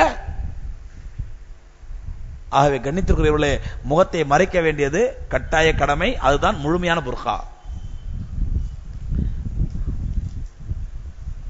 ஒரு ஆளை பத்தி கேட்டிருக்காங்க, டேஷ் ஒரு கேள்வி பதில் நிகழ்ச்சியில் இபாதத்தில் ஒன்றான ஹஜ்ஜை வியாபாரமாக்கி ஹஜ் சர்வீஸ் நடத்தலாமா என்று கேட்டதற்கு அவர் நீண்ட நேரத்திற்கு பிறகு ஹராம் என்று கூறினார். இதற்கு பதில் கூறவும் சரியா தவறா? 2 எழுத்துக்காரர் சொன்னாராம். இதே ஹஜ் சர்வீஸ்ல அவர் பங்காளியா இருக்கும் பொழுது ஹஜ் சர்வீஸ் நடத்துறது ஹலாலு, இப்ப பங்காளி பகையாளி ஆயிட்டதுனால அது ஹஜ் சர்வீஸ் நடத்துறது ஹராமா போச்சு. நோ கமெண்ட்ஸ், அவ்வளவுதான். இவருடைய பங்காளி ஒருத்தர் ஹஜ் சர்வீஸ் நடத்துனதுல இவர் பங்காளியா இருந்தாரு, அப்போது ஹலாலா இருந்துச்சு. அந்த பங்காளி இப்ப பகையாளி மாறிட்டாரு, அதனால ஹராமா போச்சு. இஸ்லாத்திற்கு எதிராக மாற்று மதத்தினர் எழுப்பும் குற்றச்சாட்டுகளில் சில பரவலாக எழுப்பப்படுகிறது. அவைகளாவன: இஸ்லாம் வாளால் பரப்பப்பட்ட மார்க்கம் என்கின்றனர். மார்க்கத்தின் போர்கள் எந்தெந்த சொல்லி எதற்காக செய்யப்பட்ட போர்கள்? ஆணுக்கு 4 திருமண அனுமதி, பெண்ணுக்கு 1 திருமணம் மட்டுமா? நபி ஸல்லல்லாஹு அலைஹி வஸல்லம் காலத்தில் அடிமைகள் வைத்திருக்கும் முறை இருந்தது. எப்படி ஒரு மனிதனுக்கு இன்னொரு மனிதன் அடிமையாக முடியும்? இதெல்லாம் எங்க கேட்க வேண்டிய கேள்விண்டா? நான் முஸ்லிம் நிகழ்ச்சி, ஈது மிலா நிகழ்ச்சி, தாவா நிகழ்ச்சி நடந்து பாருங்க, அங்க அந்த சகோதரரை கூட்டு போய் உட்கார வச்சு கேள்வி கேட்க வைங்க. இன்று தொலைக்காட்சி செய்தியில் கேரளாவில் 2 முஸ்லிம் மாணவர்கள் 2 காஃபிர் பெண்களை வீட்டை விட்டு சென்று காதலித்து திருமணம் செய்து முஸ்லிம்களாக வாழ வற்புறுத்தினர் என்று திரும்பி வந்து விட்டனர் என்றும் இது தீவிரவாதிகளின் சதி என்றும் செய்தியில் வந்தது. இது பற்றி உங்கள் கருத்து? காஃபிர் பெண்களை முஸ்லிமாக மாற்றி திருமணம் செய்யலாமா? நல்ல கேள்வி. நம்ம பசங்க இன்னைக்கு பெரிய தாவாவா இதைதான் செஞ்சிட்டு இருக்காங்க. தாவா செய்யுங்கடா, அதற்கு நானும் தாவா செஞ்சிருக்கிறேன். அப்படியாப்பா? நீ என் தாவாவை கேட்டு ஒருத்தர் இஸ்லாத்துக்கே வந்துட்டாங்க. யாருப்பா? நான் கல்யாணம் பண்ண வர உப்பி. நம்ம பசங்க இந்த மாதிரி தாவால இறங்கிட்டாங்க. இஸ்லாமிய பெண்கள் ஆயிரக்கணக்கில் லட்சக்கணக்கில் வரதட்சணை கொடுமையினால கரையேறாம அவஸ்தைப்பட்டு இருக்குது. இவர் தாவா செஞ்சு ஒரு பொண்ணை கொடுத்து கல்யாணம் முடிச்சு கல்யாணம் முடிக்கிறாராம். உள்சவத்தை பூசிட்டுலங்க, அப்புறம் வெளிச்சவத்தை பூசணும். உள்ள ஆயிரக்கணக்கான ஓட்ட கிடக்குது. அதனால இது தாவா இல்ல. அதனால இது வந்து ஒரு மோகத்தினால, ஒரு இச்சையினால ஏற்படக்கூடியது. இது என்ன ஆகுது? இந்த பசங்க ஒரு பொண்ணை கூட்டு வர வேண்டியது, களிமா சொல்ல வேண்டியது, கல்யாணம் பண்ணிக்க வேண்டியது, அதுக்கப்புறம் ஒரு மோகம் 30 நாள், மோகம் 30 நாள், ஆசை 60 நாள். 60 நாள் முடிஞ்ச உடனே, அல்லது 2 சேர்த்து 90 நாள் முடிஞ்ச உடனே லக்கும் தீனுக்கும் ஒளியது, நீ உன் வேலையை பாரு, என் வேலையை பாக்குற, முடிஞ்சு போச்சு. நூற்றுக்கணக்கான இந்த மாதிரி திருமணங்கள் டைவர்ஸ்ல முடிஞ்சிருக்குது. காரணம் என்ன? அந்த பொண்ணுக்கு இஸ்லாத்தை பத்தி தெரியும் கிடையாது. இவன் ஒரு பேருக்கு, ஒரு நாமக்கே வாஸ்தே அந்த பொண்ணை களிமா சொல்லி, ஏன்னா அஜரத்து களிமா சொன்னா நிக்கா எழுதுவார். அதுக்காண்டி அப்ப அல்லாஹ் காண்டில அஜரத்துக்காக வேண்டி இது தாவாவும் கிடையாது, இது இஸ்லாம் முறையான இஸ்லாம் களிமாவும் இல்லைங்க. அதனாலதான் நாங்க அங்க மக்கா பள்ளியில அல்ஹம்துலில்லாஹ் வரக்கூடிய மக்களுக்கு எல்லாம் களிமா சொல்லி தரோம். இந்த லவ் மேட்டர்ன்றா மட்டும் நாங்க அதுக்கு முக்கியத்துவம் கொடுக்கறதே கிடையாது. அப்படின்னு அனுப்பி விட்டுறது. பெரிய தாவா செஞ்சு கிழிச்சிட்டாரு. அப்படியே ஒரு பொண்ணை விரும்பி நீ கல்யாணம் முடிக்க ஆசைப்படுறியா, களிமா சொல்லி கொடுப்போம். களிமா சொல்லி கல்யாணம் முடிக்கணும்னு சொன்னா அந்த பெண்ணை ஒரு மதரசாக்கு அனுப்பி 3 மாசமோ 6 மாசமோ 1 வருஷமோ தங்கி நல்ல இஸ்லாத்தை தெரிஞ்சுட்டு சொல்ற, அதுக்கப்புறம் கல்யாணம் முடி. அந்த பெண் உனக்கு ஒழுக்கமுள்ள பெண்ணா இருப்பாள், இஸ்லாமிய பெண்ணா இருப்பாள், உனக்கு நல்ல மனைவியா இருப்பாள். சும்மா நீ காமத்துல இச்சையில ஒரு பொண்ணை கூட்டு வந்து அஜித் இவதான் பொண்ணாரு கல்யாணம் பண்ணி சொன்னா அஜித் என்ன வேலை பார்த்துட்டு இருக்காரு? அதான் வேலை அஜித்துக்கு.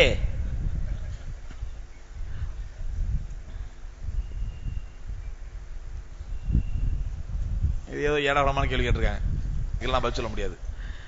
நாங்க ஒரு இடம் வாங்கினோம், அது நல்லபடியாக முடியணும்னு நேர்ந்துகிட்டோம், அதுக்கு ஆடு கொடுக்கறதா நேர்ந்துகிட்டோம், இது தப்பா தப்பில்லையா என்று சொல்லுங்க அப்படின்னு கேட்டிருக்காங்க. அதாவது வீடு கட்டும் பொழுது இடம் வாங்கும் பொழுது ஒரு ஆட்டை பலி கொடுக்கணும், ஆட்டு ரத்தத்தை காட்டினோம்னாக்கா நம்ம ரத்தத்தை அல்லாஹ் பாதுகாத்துருவான். இது இந்துக்களுடைய கலாச்சாரங்க. மற்றபடி பொதுவா ஒரு நல்ல காரியம் செய்ய போறியா அல்லாஹ், இதுக்கு நான் ஒரு ஏதாவது ஒரு பொருளை சதகா பண்றேன், ஆடுன்னு இல்லை எதை வேணாலும் சதகா பண்றேன், அப்படி சதகா பண்றது தப்பு கிடையாது, தாராளமா செய்யலாம். அதுல ஆட்டையும் சேர்த்து சதகா பண்றீங்க தப்பு இல்லை. ஆனால் ஆடுங்கிற அந்த கலாச்சாரம் எதனால வந்துச்சுன்னா அந்த ரத்தத்தை ஓட்டணும், அந்த ஆட்டு ரத்தத்தை ஓட்டினா நம்ம ரத்தம் அல்லாஹ் பாதுகாப்பான், அந்த மூட நம்பிக்கை வந்துடக்கூடாது. மற்றபடி சதகா செய்யலாம தாராளமா செய்யலாம், தப்பு இல்லை. கச்சகமா இருக்குது. அன்று வர்ணங்களால் உருவாக்கிய படத்தை இன்று ஒளியை சில யுக்திகளாய் பயன்படுத்தி இறைவன் படத்தை அது போன்ற தயாரிக்கத்தான் செய்கிறோம் என்பதும் இது போன்ற. இன்று இந்த போட்டோகிராஃபியின் மனிதனின் கற்பனை வளம் இணைந்து உருவெடுத்த மீடியா உலகையே ஆட்டி படைத்து விடுகிறது. அதில் நல்லவை 100% மட்டுமே கன்வே செய்ய முடிகிறது, மீதம் இருக்க ஹராமான நல்லவை என்ன எதிர்காரம் தெரியலங்க. தமிழ் சேனல்களில் ஜமாத்துக்கு ஒரு சேனல் எடுத்துக்கொண்டு பயான்களுக்கு நடுவே அறிக்கைகள் வெளியிட, எதிர் ஜமாத் பதில் அறிக்கை வெளியிட, மார்க்க போதனை அரசியலாகிறது. இதில் மக்களின் ஆர்வம் திசை மாறி இஷாவுக்கு பின் பேசுவதை நபி ஸல்லல்லாஹு அலைஹி வஸல்லம் வெறுத்திருக்க, நம் மக்கள் இரவு 12 மணி வரை விழித்து தஹஜ்ஜுதை தவறவிடும் அவலம். இறைவன் தடை செய்த போட்டோகிராஃபிக்கு இஸ்லாத்தில் என்ன வேலை இருக்கிறது? என்ன எழுதியிருக்காருன்னே தெரியல, அவர் போட்டோகிராஃபி பத்தி எழுதியிருக்கிறாரு.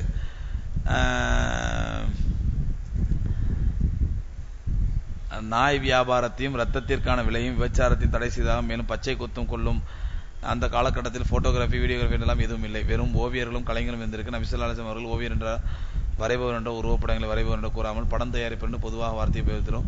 மேலும் அதை தொடர்ந்து வர ஹதீஸ்கள் நரகமே இவர்களை பார்த்துக் கொள்ளும் என்னும் சுட்டி காட்டுகிறதும். இன்னொரு ஹதீஸ் உள்ள என்ன பயான் எழுதியிருக்காரு, என்ன கேள்வி கேட்கறான்னு தெரியல, பயான் மாதிரி எழுதியிருக்கிறாரு.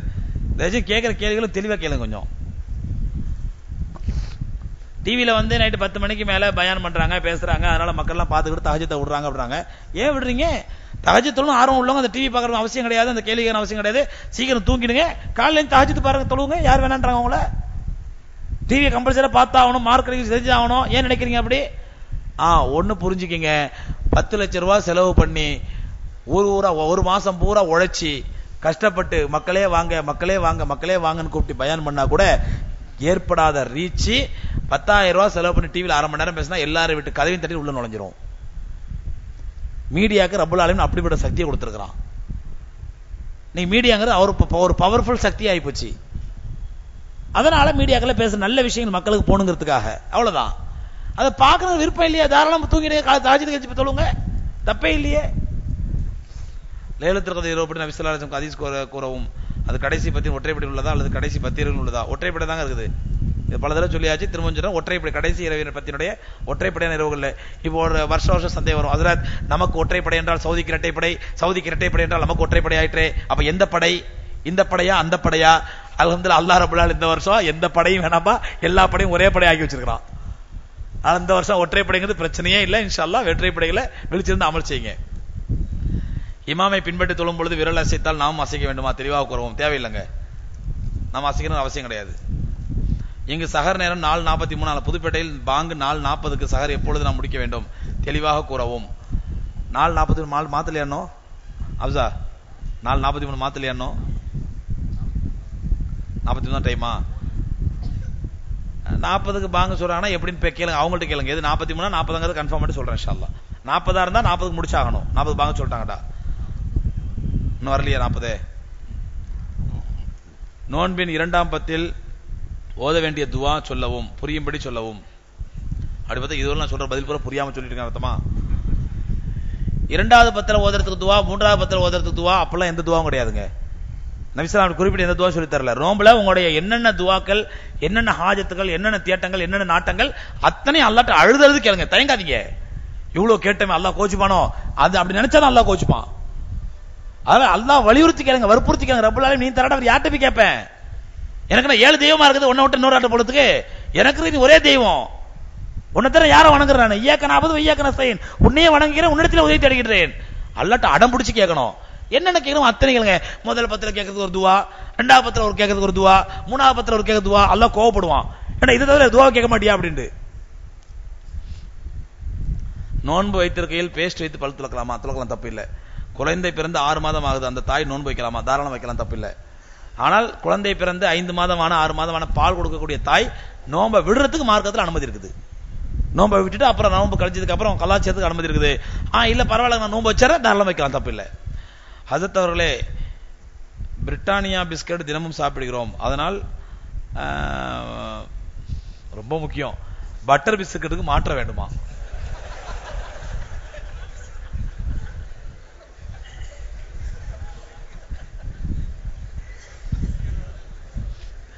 அன்று ஒரு சகோதரர் அரசியலில் சேர்வு ஆர்வமாக இருக்கிறேன் என்று கேட்டதற்கு அது ஹராம், நீங்கள் நரகவாதிகளாக ஆகிவிடுவீர்கள் என்று ஃபத்வா கொடுத்தீர்கள். அப்படி சொல்லலாமா?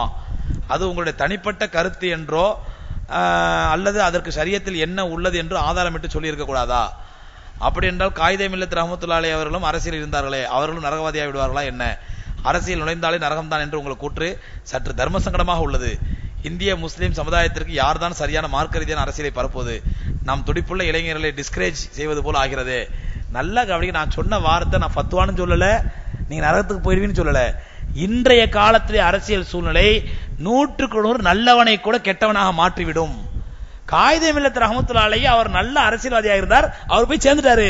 காயிதே மில்லத் ரஹ்மத்துல்லாஹி அலைஹி இன்னைக்கு உயிரோட இருந்தால் அவரையும் லஞ்சவாதியாக மாற்றிருக்கும், அவரையும் ஊழல் குற்றவாளியாக மாற்றிருக்கும்.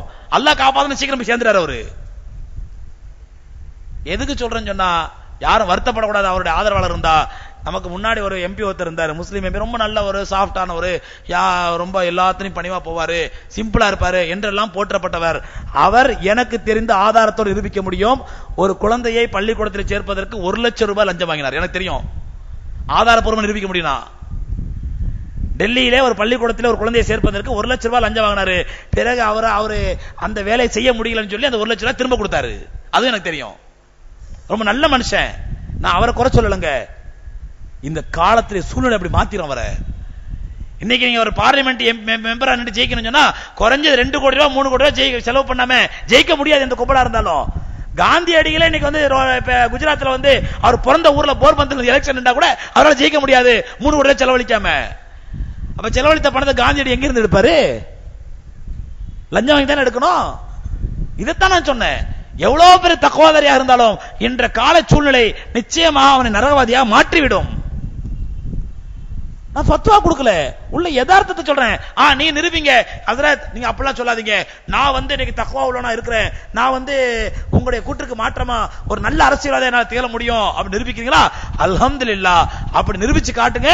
நான் உலகம் பூரா பிரச்சாரம் பண்ண இவருக்கு ஓட்டு போடுங்க அப்படின்னு சொல்லி. என்னங்க பெரிய முஸ்லிம் தலைவர்கள் கேவலம் வெட்கக்கேடு சொல்றதுக்கு நான் கூசுது. எந்த பிரச்சனையில வந்து ஊழல் பண்ணக்கூடாதோ அந்த ஹாஜிகள் செல்லக்கூடிய ஹஜ்ஜில கோடிக்கணக்காக ஊழல் பண்ணிருக்கிறான் ஒரு முஸ்லிம் அரசியல்வாதி. ஹஜ்ஜி கோட்டாலங்க எந்த அளவுக்கு கேவலம் சொன்னா, சவுதி கவர்மெண்ட் இலவசமா கொடுக்கக்கூடிய கோட்டா இந்திய முஸ்லிம்களுக்கு 1.5 லட்சம் கோட்டா, 1,60,000 கோட்டா கொடுக்குறாங்க. அதுல 1,12,000 கோட்டா வந்து ஹஜ் கமிட்டில போறவங்களுக்கு, கவர்மெண்ட்ல போறவங்களுக்கு, மீதி 55,000 கோட்டா வந்து பிரைவேட்ல போறவங்களுக்கு. அந்த பிரைவேட்ல போகக்கூடிய கோட்டாவை தன்னுடைய மருமகனுக்கு 1,800 கோட்டா வருஷம் கொடுத்துட்டாரு.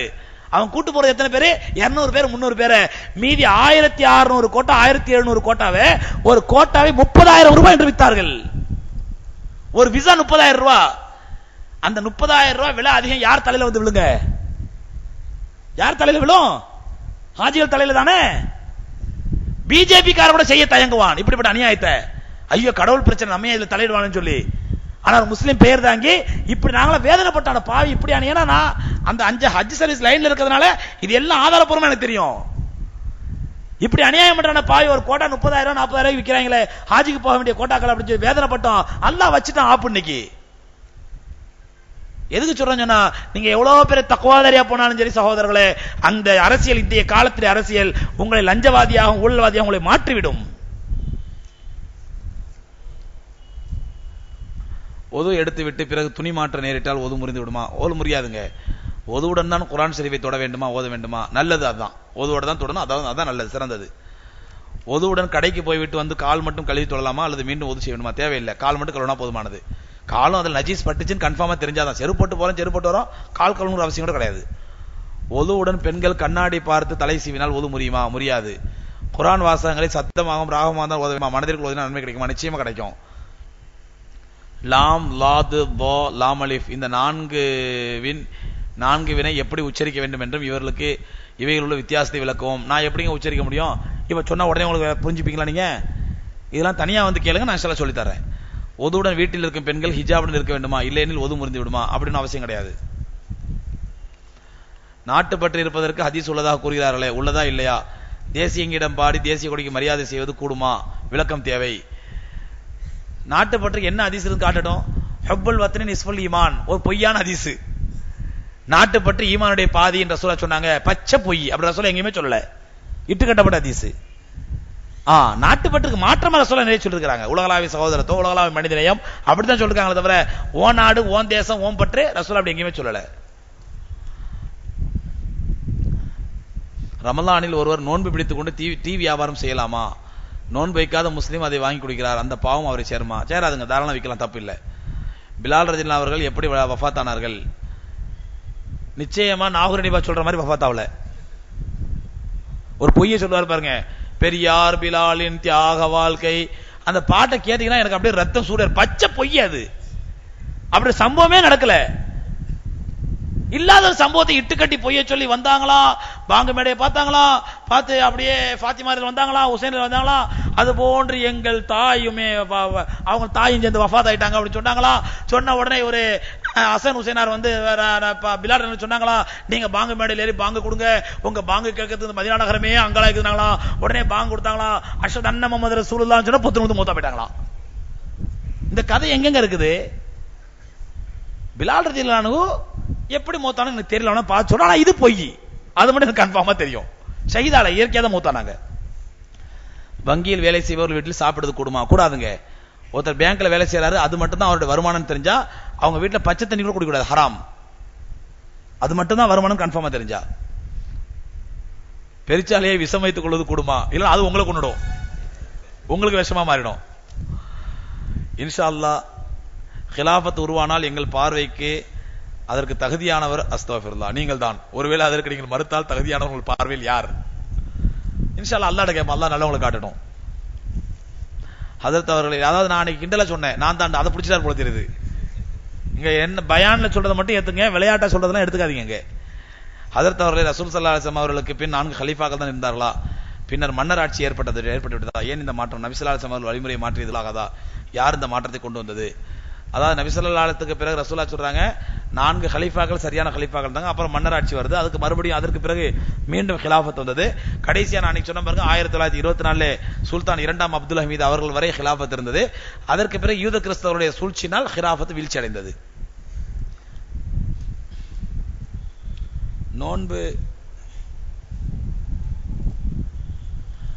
நோன்பு கஞ்சிக்கு வட்டி மற்றும் அல்லாஹ்வும் ரசூலும் சொன்னதற்கு மாற்றமான வியாபாரம் செய்வர்கள் காசு தராதீர்கள் சொன்னீர்கள்.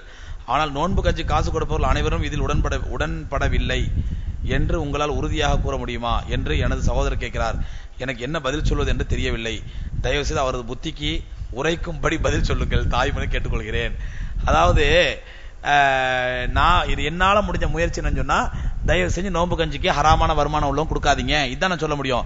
ஒவ்வொருத்தர் வியாபாரத்தையும் துருவித்து நான் பார்த்துட்டு இருக்க முடியாது. அதையும் மீறி ஒருத்தர் திருட்டுத்தனமா நோன்பு ஹராமான வியாபாரம் பண்றவரு நோன்பு கஞ்சி காசை கொடுத்துறாருன்னா அவர் தான் குற்றவாளியை தவிர அதை குடித்த நோன்பாளியும் குற்றவாளியாக மாட்டார்கள், எச்சரித்த நானும் குற்றவாளியாக மாட்டேன். ஒமா அலைனா இல்லல் பலாகுல் முபீன், தெளிவான முறையில் எச்சரிக்கை கொடுத்துட்டோம். ஹராமான வியாபாரம் பண்றோம், கொடுக்காதீங்க பாவிக்கலாம்னு சொல்லிட்டோம். அதே மீறி ஒருத்தன் கொடுத்தாண்டா, அவன் தான் அல்லாஹ்ட்ட குற்றவாளி. நாங்க எப்படி குற்றவாளியாவோ? ஏதாவது ஷம்சுதீன் காசிமி சொன்னா அதை விமர்சனம் பண்ணியே தீரணும் அப்படின்றவங்க நான் பொறுப்படு. எந்த பள்ளியிலும் சொல்ல மாட்டேங்கிறாங்களே, இது அதை போய் கேளுங்க. அதனால இந்த பள்ளியாசல நோம்ப வண்டி வாங்குறவன், சினிமா வியாபாரம் நடத்துறவன், ஹராமான வியாபாரம் நடத்தலாம், கஞ்சி காசு கொடுக்குறான், தயவு செஞ்சு இதை ஏலான் பண்ணுங்க அப்படின்னு சொல்லி அந்த பள்ளி இமாம்கிட்ட பள்ளி நிர்வாகிகிட்ட போய் சொல்லி அந்த உருப்படியான காரியத்தை பண்ணுங்க. அதை விட்டு நான் செஞ்ச அறிவிப்பை நீங்க விமர்சனம் பண்ணா நான் என்ன பண்ண முடியும்? ஒருத்தர் சாராயம் குடிக்கிறாரு, அவரை சாராயம் குடிக்கிறவரை பார்த்து ஒருத்தர் இருக்கிறாரு, சாராயம் குடிக்கிற பார்த்துட்டே இருக்காரு ஒருத்தர். இன்னொருத்தர் பார்த்து சாராயம் குடிக்காதேன்னு சொல்றாரு. உடனே ஒரு அறிவாளி அவரை விட்டான். யார? சாராயம் குடிக்கிறவர் பார்த்துட்டு இருக்கான், அவனை விட்டான். குடிக்காதன்னு சொன்னா பாருங்க. அவன்கிட்ட நீ குடிக்காதன்னு சொன்னீங்க, உனக்கு அப்புறம் நீ சொன்னதுக்கு அப்புறம் குடிக்கலன்னு சொல்ல முடியுமா? நீ சொன்னதுக்கு அப்புறம் குடிக்கலன்னு சொல்ல முடியுமா? சொன்னதுக்கு அப்புறம் குடிக்கலங்கிறது எனக்கு அவசியம் இல்லை, சொல்ல வேண்டியது என்னுடைய கடமை. நோம்பு கஞ்சிக்கு வட்டி காசு கொடுக்காதீங்க, இது ஹராம், பயன்படுத்தாதீங்க, சொல்ல வேண்டியது என்னுடைய கடமை. அதுக்கப்புறம் அதை ஃபாலோ பண்ணாரா பின்பற்றாரா அது அவருக்கு அல்லாஹ் பத்தியில் உள்ளது, அவர்களால் குற்றவாளி ஆயிடுவாரு. இந்த நேரத்தில் சொல்லாமலே இருக்காங்க, அவங்கள விட்டு போட்டு சொன்ன என்ன குற்றம் காட்டுறது, எந்த நியாயம் தெரியலையே. குளிப்பு கடமையான நேரத்தில் முதலில் தலையில் தண்ணீரை ஊட்டணுமா அல்லது வலதுபுறத்தில் ஊட்ட வேண்டுமா? பின்பக்கம் திருப்பிட்டேன். ஜனாசா தொழுகையில் ஒவ்வொரு தடவையும் தக்பீர் கட்டும் போது கையை உயர்த்த வேண்டுமா? கையை தூக்குற சுண்ணத்துங்க. முதல்ல குளிக்கனுடைய சுண்ணத்தக்கூடிய கடமையான குளியனுடைய சுண்ணத்து என்னன்னு சொன்னா, முதல்ல போனோடனே பக்கெட்ல கையை விட்டுறக்கூடாது, தண்ணி அள்ளி நம்ம 2 கைகளையும் மணிக்கட்டு வரலும் கழுவிக்கணும். கழுவிட்டு தொழுகைக்கு ஒதுச்சிற மாதிரி ஒது செஞ்சுக்கணும். ஒது செஞ்சுட்டு அதுக்கப்புறம் வலது புஜத்தில் 3 முறை தண்ணி ஊற்றணும், இடது புஜத்தில் 3 முறை தண்ணி ஊற்றணும், அதுக்கப்புறம் தலையில தண்ணி ஊற்றணும். இதுதான் ரசூலுல்லாஹி ஸல்லல்லாஹு அலைஹி வஸல்லம் சுன்னத்து. தவறான வழியில் கர்ப்பமான பெண்ணை பற்றி கூறினீர்கள், அந்த பெண்ணிற்கு தண்டனை கொடுக்கப்பட்டதா இல்லையா? உமர் காலத்தில் அந்த பெண்ணிற்கு கொடுத்த தண்டனை என்ன, ஹதீஸில் உள்ளதா? அதாவது உமர் காலத்தில் அந்த பெண் தவறான முறையில் கர்ப்பம் தரித்தார் என்று குற்றம் சுமத்தப்பட்டது. குற்றம் தான் சுமத்தப்பட்டுச்சு, அந்த பெண் ஊர்ஜிதம் செய்யப்படல. அதுக்குள்ளே அந்த பெண் பயத்துல நடுங்கி விடுறாங்க, குழந்தை இறந்து போய் சம்பவத்தை நான் சொன்னேன். அந்த பெண்ணுக்கு என்னாச்சுங்கிற வரலாறு குறிப்பு ஹதீஸ்களே இல்ல. எப்ப பார்த்தாலும் லெப்பமார்களை திட்டுறீர்களே, இந்த உலகத்தில் நல்ல லெப்பமார்களே இல்லையா? எப்ப பார்த்தாலும் இன்னைக்கு லெப்பமார் திட்டினா, வயிறு வளர்க்கக்கூடிய லெப்பமார்களை தான் நான் திட்டுவேன். அல்லாஹ்வுடைய மார்க்கத்திற்காக வயிறு வளர்ப்பதற்காக அல்லாஹ்வுடைய மார்க்கத்தை கேவலப்படுத்துறாங்க பாருங்க, அந்த மாதிரி லெப்பமார் திட்டலாம் மாட்டேன். இந்த மாதிரி லெப்பமார் பண்றாங்கன்னு சொல்லுவோம், அவ்வளவுதான். நல்ல லெப்பமார்கள் எவ்வளவு பேருக்கு தான் செய்றாங்க. இஸ்லாத்தில் கந்திஷ்டி பற்றிய கருத்து என்ன? நாம் என்றால் அது நிவாரணி என்ன? கந்திஷ்டி இருக்குது, நபி ஸல்லல்லாஹு அலைஹி வஸல்லம் துஆவும் சொல்லி கொடுத்திருக்காங்க. அந்த துஆவை சொன்னா இன்ஷாஅல்லாஹ் கந்திஷ்டி குணமாகும். பிஸ்மில்லாஹிர் ரஹ்மானிர் ரஹீம் குல்லி ஷைஇன் யுதீக் அன் ஷர்ரி குல்லி நஃப்ஸின் வ ஐனின் ஹாசிதத்தின் பிஸ்மில்லாஹிர் ரஹீம் வல்லாஹு யஷ்ஃபீங்கிற துஆ அல்லது குல் அஊது பிறபில் ஃபலக் மின் ஷர்ரி மா ஹலக்ங்கிற சூரா ஓதி ஓதலாம் இன்ஷாஅல்லாஹ் கந்திஷ்டிக்கு. அசர் ஜமாத்தில் 4வது ரக்காத்தில் கலந்து கொள்ளும் ஒருவர் ஸலாத்துக்கு பின் 2வது ரக்காத்தில் மீண்டும் அத்தஹியாத் நிலையில் இருக்க வேண்டுமா? ஆமெனில் என்ன பயான் நடக்குது? அசர் ஜமாத்தில் 4வது ரக்காத்தில் கலந்து கொள்ளும் ஒருவர் ஸலாத்துக்கு பின் 2வது ரக்காத்தில் மீண்டும் அத்தஹியாத் நிலையில் இருக்க வேண்டுமா? ஆமெனில் 3வது அத்தஹியாத்தில் 3 அத்தஹியாத்தில் ஒரே ஜமாத்தில் ஏற்படுகிறது அப்படின்னு தப்பு கிடையாது. 3 அத்தஹியாத் ஒரே ஜமாத்தில் ஏற்படக்கூடாதுன்னு சட்டம் இருக்குதா? அதோட என்னக்கா நீங்க மகரிப் தொழுகை எடுத்துட்டீங்கன்னா மகரிப்ல கடைசி ரக்காத்துல சேர்ந்தாரு வச்சுங்க, அங்கேயும் அத்தஹியாத்துல இருப்பாரு. முதல் ரக்காத்து முடிஞ்சோட 2வது ரக்காத்து அத்தஹியாத்துல இருப்பாரு, கடைசி ரக்காத்து 3 ரக்காத்துல 3 அத்தஹியாத் இருப்பாரு. அதெல்லாம் ஒன்றும் தப்பு கிடையாது. மியூசிக் கேட்கலாமா அல்லது எந்த மாதிரி மியூசிக் கேட்கலாம்? மைக்கேல் ஜாக்சன் மியூசிக் கேட்கலாம் அப்படின்னு சொல்றீங்களா? எல்லா மியூசிக் ஹராம். இது எந்த மாதிரி மியூசிக்டா? கிராமங்களில் ஒரு பழமொழி சொல்லுவாங்க, கழுத டேஷ்ல எந்த டேஷ் நல்லது, எந்த டேஷ் கேட்டோன்னு சொல்ல முடியுமா? தொழுகை முறையில் ஏதேனும் மாற்றம் இருந்தால் அது கொடுமா? நான் டேஷ் அண்ணன் மொழிபெயர்த்த குர்ஆன் தர்ஜுமாவை படிக்கிறேன், அதில் கருத்து வேறுபாடு எதுவும் உள்ளதா? எந்த குர்ஆன் மொழிபெயர்ப்பை படிக்கலாம்? உங்க அண்ணன் எழுதின குர்ஆன் மொழிபெயர்ப்பில் கருத்து வேறுபாடுகளுக்கு எக்கச்சக்கமான தப்புகள், பிழைகள் இருக்குது, நிரூபிக்கப்பட்ட பிழைகள். ஆனா அந்த குர்ஆன் தர்ஜுமா படிக்காதீங்க, மற்ற தர்ஜுமாக்களை படிங்க. ஜமாத் தொழுகையில் முன் சஃப்புக்கு அதிக நன்மை உள்ளது, முதல் மாடி மற்றும் 2ஆம் மாடி முன் சஃப்பும் அதே நன்மையா? மாடியுள்ள முதல் சஃப்பு இமாமின் உள்ள முதல் சஃபுல ஆகாது. ஜமாத்துக்கு முதல் சஃப்புக்கு நன்மைண்டாக அது இமாமை பின்தொடர்ந்த முதல் சஃப்புக்கு மட்டும் தான் நன்மை அதிகம். மாடிங்கிறது இந்த சஃப் எல்லாம் பூர்த்தி, கடைசி சஃப்புக்கு அடுத்த சஃப், அது மாடிங்கிறது கடைசி சஃப்புக்கு அடுத்த சஃப். நீங்க மாடியில் நின்று நான் முதல் சஃப் எப்படி சொல்ல முடியும்? முதல் சஃப்புங்கிறது இமாமை பின்பற்றிக்கிற சஃப் தான் முதல் சஃப். லோஹர் அசர் மகரிப் ஆஷா ஆகிய தொழுகைகளை எந்த நேரம் வரை தொழுகலாம்? லோஹர் தொழுகையை லோஹர் தொழுகை அசர் தொழுவரும் தொழலாம், அசர் தொழுகை மகரிப் வக்தும் தொழலாம், மகரிப் தொழுகை இஷா தொழுவரும் தொழலாம், இஷா வக்தும் ஃபஜ்ரும் தொழலாம். எப்படி தொழுவலாங்கிறது? ஆனா ஜமாத்தா தொழுவுங்க, அதுதான் ஏற்றமானது. எந்தெந்த மொஹல்லால எந்தெந்த பள்ளியில் இருக்கிறீங்களோ அந்தந்த பள்ளியில் ஜமாத்தோடு தொழுதுருங்க. என்னோட மனைவியின் நகை 30 பவுன் உள்ளது, நிலம் 70,000 ரூபாய்க்கு உள்ளது, கடன் 20,000 ரூபாய் உள்ளது, வருமானம் செலவுக்கு சரியா உள்ளது, இந்நிலையில் எனக்கு ஜகாத் கடமையா, ஜகாத் கொடுக்க வேண்டும் என்றால் கடன் வாங்கித்தான் கொடுக்க வேண்டும், தயவுசெய்து விளக்கவும். அதாவது உங்களுடைய 70,000 ரூபாய் நிலம் இருந்துச்சு, நிலத்துக்கு ஜகாத் கிடையாது. இந்த 30 பவுன் நகையை கணக்கிட்டு அதிலிருந்து உங்களுடைய 20,000 ரூபாய் கடனை கழிச்சிட்டு மீதி உள்ளதுக்கு 2.5 பவுன் ஜகாத் கொடுங்க, 2% ஜகாத் கொடுங்க. மகரிப் தொழுகையின் போது 3வது ரக்காத்தில் இணைந்தால் 3 முறை அத்தியாயத் இருப்பில் இருக்க வேண்டுமா? யார் கேட்ட கேள்வி தெரியலையே, திரும்ப திரும்ப கேட்டிருக்காரு. நபி ஸல்லல்லாஹு அலைஹி வஸல்லம் அவர்கள் பெயரை கூறும் பொழுது கேட்கும்போது ஸலவாத் சொல்வது மூமின்களுடைய கடமை, சொல்லாதவர்களை மலக்குகள் சபிக்கின்றனர். அதுபோல சஹாபாக்களின் பெயர்களை சொல்லும் பொழுதும் கேட்கும்போது ரலியல்லாஹு அன்ஹு என்று கட்டாயம் சொல்ல வேண்டும், அவசியம் கிடையாது. அப்படிதான் ஹதீஸ் கிடையாது. ரலியல்லாஹுன்னு சொல்றது அவங்களுக்கு நம்ம செய்யக்கூடிய துஆ, கண்டிப்பா சொல்லித் ஆகணும், அப்படி அவசியம் கிடையாது. தொழுகையில் குர்ஆனை மட்டும் தானே ஓதி தொழுக வேண்டும். சில நபர்கள் அல்ஹம்து சூரா முடிவில் ரப்பிய குல்லி என்று வாசகம் சொல்கிறார்களே, இது கூடுமா? இதன் அர்த்தம் என்ன விளக்கவும்? தெரியலீங்களா, யார் சொல்றாங்க தெரியல. ரப்பிய குல்லினா என்ன அர்த்தம் எனக்கு தெரியல, வேற ஏதோ சொல்றாங்க, வேற ஏதோ எழுதியிருக்காரு அப்படின்னு சொன்ன மாதிரி எனக்கு தெரியல. மார்க்கத்தில் தாடி வைப்பது சுன்னத், தாடியை பிளேடை கொண்டு ஒதுக்கி விடலாமா? மேலும் தாடி வைத்தால் ஒரு பிடி வைக்க வேண்டும் சொல்கிறார்களே, தாடியின் அளவு என்ன? இதற்கு விளக்கம் தரவும். தாடி பல வகை, கசகசா தாடி, சேமியா தாடி, லென்ஸ் தாடி, இந்த மாதிரி நிறைய தாடி இருக்குது. கசகசா தாடினா பார்க்கறது கசகசா மாதிரி இருக்கும், சேமியா தாடினா சேமியா சைஸ்ல இருக்கும், லென்ஸ் தாடினா லென்ஸ் வச்சு பார்த்தா தெரியும் தாடி வச்சிருக்காருன்னு சொல்லி. அவர் சொல்லுவார், நான் தாடி வச்சு எங்க கிட்ட வாங்க, இப்படி லென்ஸ் வச்சு வச்சிருக்காரு. இதெல்லாம் தாடி அல்லங்க. கசகசா தாடி, லென்ஸ் தாடி, சேமியா தாடி, இதெல்லாம் தாடி அல்ல. தாடி என்பது பெருமானார் ஸல்லல்லாஹு அலைஹி வஸல்லம் வச்சது. ஹதீஸ்ல வருது, இந்த ஆண்களுக்கு இந்த ஆடம் சாப்பிள் இருக்கும் இல்லையா, ஆடம் சாப்பிள் அந்த ஆண்களுக்கு முடிச்சிருக்கும் தொண்டையில, அது ஆங்கிலத்தில் ஆடம் சாப்பிள்னு சொல்லுவாங்க, கேள்விப்பட்டீங்களா? இது பெண்களுக்கு இருக்காது, ஆண்களுக்கு மட்டும் தான் இருக்கும். நபி ஸல்லல்லாஹு அலைஹி வஸல்லம் அவர்களுடைய ஆடம் சாப்பிளை யாரும் பார்க்க முடியாது. அப்படி என்ன அர்த்தம்? அந்த அளவு தாடி பெருசா இருக்கும், அந்த அளவு நபி ஸல்லல்லாஹு தாடி பெருசா இருக்கும். ரசூலுல்லாஹி ஸல்லல்லாஹு உண்மையான தாடி அதான். சும்மா French beard, Europe beard, Australian beard, Pakistan பேடுனா அதெல்லாம் அந்த பேடு, இஸ்லாமிய பேடு இல்ல. பேடா பியடா? பியடு. புரிஞ்சுங்களா? அதனால சரியான தாடி என்பது குறைந்தது ஒரு பிடி இருக்கணும். ஹஜ்ரத் உமர் ரலியல்லாஹு தஆலா ஹஜ்ஜி செஞ்சுட்டு மொட்டை அடிக்கும் பொழுது என்ன பண்றாங்க, அந்த நாவிதன்ட்ட கேக்குறான் தாடியை ஒதுக்கணுமான்னு சொல்லி. உமர் கையை ஒரு கையை பிடிச்சுக்கிட்டு மீதி உள்ளதை வெட்டுன்றாங்க. அப்ப இதுல குறைஞ்சபட்சம் எப்படி ஒரு புடி இருக்கணுங்கிறாங்க. ஒரு புடின்னு சொன்னா நம்மளும் என்ன பண்ணாங்க, ஹஜ்ரத் இதுவும் புடிதானே, இப்படி பிடிக்கிறோம்ல, இதுவும் புடிதானே. ஹஜ்ரத் மூசா அலைஹிஸ்ஸலாத்து வஸலாம் தூர்சனா மலைக்கு போறாங்க அல்லாஹ்ட்ட வேதம் வாங்குறதுக்காண்டி. இங்க அதுக்குள்ள ஹாரூன் அலைஹிஸ்ஸலாத்தை ஒப்படைச்சிட்டு போறாங்க. ஹாரூன் அலைஹிஸ்ஸலாம் பார்த்துட்டு இருக்காங்க. அதுக்குள்ள அந்த சாமிரிங்கிறவன் என்ன பண்றான், எல்லாத்தையும் பசுமாட்டை வணங்க வச்சிடறான். மூசா பாக்குறாங்க, பாவி உன்னை நம்பி விட்டு போனேன், இப்படி அநியாயம் பண்ணி அவன் எல்லாம் சிலையை வணங்க வச்சுட்டே அப்படின்னு சொல்லி ஹாரூன் அலைஹிஸ்ஸலாம் தன்னுடைய தம்பியுடைய தாடியையும் தலையும் வேகமா பிடிக்கிறாங்க. அல்லாஹ் குர்ஆன்ல சொல்றான். அப்ப அவங்க சொல்றாங்க, லா தாஹது பில் ஹியதி வலா பி ராசி, என்னுடைய சகோதரரே என்னுடைய தாடியின் தலைமுடியை விட்டுருங்க, பிடிக்காதீங்க, நான் பண்ணல, அந்த சாமிரிங்க தான் பண்ணா அப்படிங்கிறாங்க. இவன் இந்த நேரத்துல கோபமா தாடியை பிடிக்கிறாங்கடாக்கா, எப்படி பிடிப்பாங்க? வேகமா இப்படி பிடிப்பாங்களா? ஒருத்தர் கோபத்துல தாடி எப்படி பிடிப்பாரு? இப்படி பிடிப்பாரா, இப்படி பிடிப்பாரா? புடிங்கிறது இதுதான் ஒரு புடி. அதனால அதுதான் உண்மையான தாடி.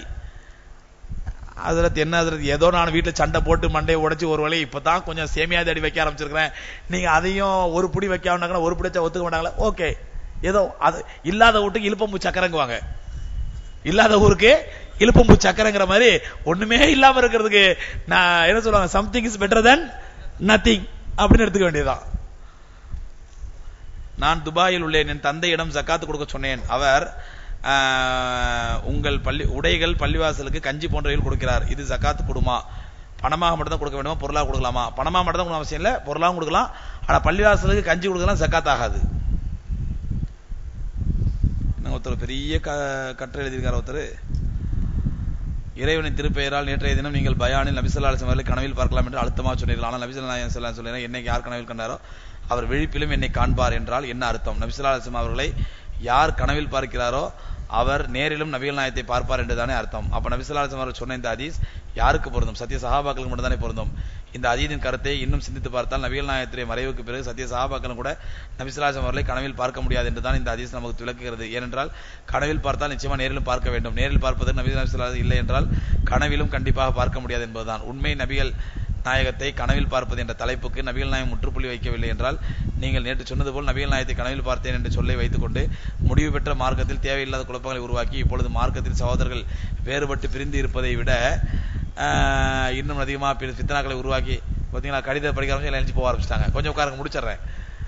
ரொம்ப டீட்டெயிலாக எழுதியிருக்கிறாருங்க. தயவுசெய்து சகோதரர் நேரில் வாங்க, நான் நேரில் விளக்குறேன் உங்களுக்கு. முதல்ல அதாவது என்னை கனவிலே கண்டவர் என்னை நேரிலே காண்பார் அப்படின்னு அர்த்தம் வைக்கிற இந்த அர்த்தமே தப்பு. அப்பதான் சஹாபாக்கள் ரசூலுல்லாஹ் மௌத்தா போன பிறகும் பார்க்க முடியாது அப்படிங்கிறது. என்னை கண்டவர் என்னையே கண்டவராவார். இன்ன ஷைத்தான் லா யத்தமஸ்ஸல் பி, நிச்சயமா ஷைத்தான் என்னுடைய ரூபத்தில் வரமாட்டான். புகாரி ஹதீஸ்ல இருக்குது. நீங்க நேரில் வாங்க, நான் இன்ஷா அல்லாஹ் இதுக்கு விளக்கம் சொல்றேன். ஒரு திருமணம் நடப்பதற்கு எத்தனை நபர் தேவை? மகள் எல்லாம் பிடிக்கிறார்களே, மகால் எல்லாம் பிடிக்கிறார்களே, ஹராமா? திருமண மகால் பிடிக்கிறதுலாம் ஹராம் இல்லைங்க, அதுல வீண் விரயம் பண்ண அதான் ஹராம்.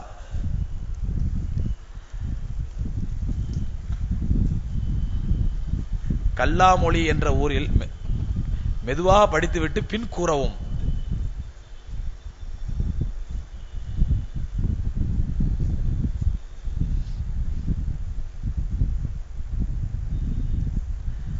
மெதுவா படிக்க வேண்டிய விஷயம் இல்லை, சத்தமா படிக்கலாம். கல்லாமொழி என்ற ஒரு ஊரில் ஹிதர் அலைஹிஸ்ஸலாம் பற்றி சொல்றாங்க, அது உண்மையா? அவர் அங்கு வந்தார்கள் என்றும், வந்தார்கள் என்கிறார் உண்மையா? அவர் ஹயாத் நபி என்கிறார்கள் உண்மையா? அங்கு வந்து அருகில் உள்ள ஒரு ஊர் குலசேகரப்பட்டினம் என்கிற ஊரில் கல் தொட்டி உள்ளது. அந்த கல் தொட்டி கடலில் வந்தது. அந்த ஊர் மக்கள் பிடிக்க சென்றார்கள், முடியவில்லையாம். பின் ஹிதர் அலைஹிஸ்ஸலாம் வந்து அந்த வந்து கேட்டாங்களாம், அப்புறம் எடுத்து கொடுத்தார்கள். பின் எங்கே சரியாக இருக்கிறதோ அங்கே வச்சிருங்க சொன்னாங்களாம். அந்த இடம் குலசேகரப்பட்டினம் தானாம். இதை நீங்கள் கேள்விப்பட்டிருப்பீர்கள், விளக்கம் கூறுக அப்படின்றாங்க. அந்த கல்லாமொழிக்கும் அல்லாமொழிக்கும் நானும் போயிருக்கிறேன். ஏன்னா எங்க ஊருக்கு பக்கத்துல தான், நான் பிறந்த ஊர் உடங்குடி, எங்க ஊருக்கு பக்கத்துல தான் கல்லாமொழி. அந்த கல்லாமொழியில இருக்கிற தர்காவே வந்து ஃப்ராடான தர்கா. அதான் எல்லாம் அந்த கல்லாமொழியில ஊருக்காரன் பார்த்திருக்காங்க. ஏன்னா அந்த அவுளியாக்கு இந்த அவுளியாக்கெல்லாம் தர்கா கட்டுறாங்க, நம்ம ஹிதர் அலைஹிஸ்ஸலாத்துக்கு தர்கா கட்டலாம், ஹிதர் அலைஹிஸ்ஸலாத்துக்கு தர்கா கட்டி விட்டாங்க, அவ்வளவுதான். மற்றபடி அந்த கல் வந்துச்சு, மண் வந்துச்சு, இது எல்லாம் கப்சா, எதுக்கு இஸ்லாத்துக்கு இடம் இல்லை. ஹதரத் அவர்களே, ஷியாக்கள் முஸ்லிம்களா சில காஃபிர்கள் ஹஜ் செய்ய அனுமதிக்கப்படுகிறார்கள், விளக்கம் தரவும். ஷியாக்கள்ல சில குறிப்பினர்கள் காஃபிர்கள், சில குறிப்பினர்கள் முஸ்லிம்கள். அதை பத்தி பல தடவை சொல்லியிருக்கிறோம் உங்களுக்கு. காதியானிகள் 19 இவர்கள் மௌத்தானால் நமது மையவாடியில் அடக்கம் செய்யக்கூடாதா? மரணித்த பின் ஆன்மா எல்லாருக்கும் பொதுவானது தானே? இது யார் சொன்னது? மரணித்த பின் ஆன்மா எல்லாத்துக்கும் பொதுவானது தானே? நீங்களா அதை கம்யூனிஸ்ட் பேசுற மாதிரி பேசினா அர்த்தம். மரணத்திற்கு பிறகு முஸ்லிம்களுடைய ஆன்மாவுக்கு சந்தோஷம் கிடைக்கும், காஃபிருடைய ஆன்மாவுக்கு நரகம் கிடைக்கும். எப்படி எல்லாத்தையும் சமன் சொல்ல முடியும்? இது கம்யூனிஸ்ட் சொல்றது, தீக்காக்காரன் சொல்றது, ஒரு முஸ்லீம் சொல்லக்கூடிய வார்த்தை அல்ல. மரணித்த பிறகு ஆன்மா எல்லாம் சரியா சாப்பிட்டானே யார் சொன்னது? மரணித்த பிறகு முஸ்லீமுடைய ஆன்மாவுக்கு சொர்க்கத்தில் இருப்பான் இன்ஷா அல்லாஹ். அதுலயும் நல்லவன் காஃபிர், நல்ல சொர்க்கமா, நல்ல மோமினா இருந்தா சொர்க்கத்தில் இருப்பான், கெட்ட மோமினா இருந்தா வேதனைப்படுவான். எல்லா ஆன்மாக்களும் சமம் எப்படி சொல்ல முடியும்? இவங்களை முஸ்லீம் மையவாடியில் அடக்கம் பண்ணக்கூடாது. காதியானிகளோ அல்லது 19 குரூப்புக்காரர்களோ இவங்க எல்லாம் காஃபிர்கள், அல்லாஹ்வுடைய தூதர் ஸல்லல்லாஹு அலைஹி வஸல்லம் நிராகரித்த காஃபிர்கள். இவங்களை முஸ்லீம் மையவாடியில் அடக்கம் பண்ணக்கூடாது. நபி ஸல்லல்லாஹு அலைஹி வஸல்லம் அவர்கள் யகூதியுடைய ஜனாசா போகும்போது எழுந்திருத்து மரியாதை செய்தார்கள், வாஸ்தவம் தான். அடக்கம் முஸ்லீம் கப்ரிஸ்தான்ல அடக்கம் பண்ணலையே. யூதனுடைய ஜனாசா போகும்போது ரசூலுல்லாஹ் எழுச்சி தான் மரியாதை கொடுத்தாங்களே தவிர அதை முஸ்லீம்களுடைய கப்ரிஸ்தான் அடக்கம் பண்ணுங்க அப்படின்னு ரசூலுல்லாஹ் சொல்லலையே. சுனாமி என்பது தாமுக காரர்கள் எத்தனையோ ஜனாசாவை நமது மையவாடியில் அடக்கம் செய்தார்கள், விரிவான விளக்கம். அப்படி செஞ்சிருந்தாங்கன்னா தப்பு, அது கூடாது. அல்லாஹ் ரப்பல் ஆலமீன் ஒற்றைப்படையான இரவுகள் வருது இன்ஷா அல்லாஹ். இன்னும் ஒரு வாரத்துல 5 நாளைக்கும் சாப்பாட்டுக்கு ஒரு நாளைக்கு விலைவாசிலாம் தாறுமாறா ஏறிப்பி கிடக்குது. போன வருஷம் 18 ரூபாய் 20 ரூபாய்க்கு வாங்கின அரிசி இந்த வருஷம் 32 ரூபா. போன வருஷம் 40 ரூபா 50 ரூபாய்க்கு வாங்கின பருப்பு இந்த வருஷம் 80 ரூபா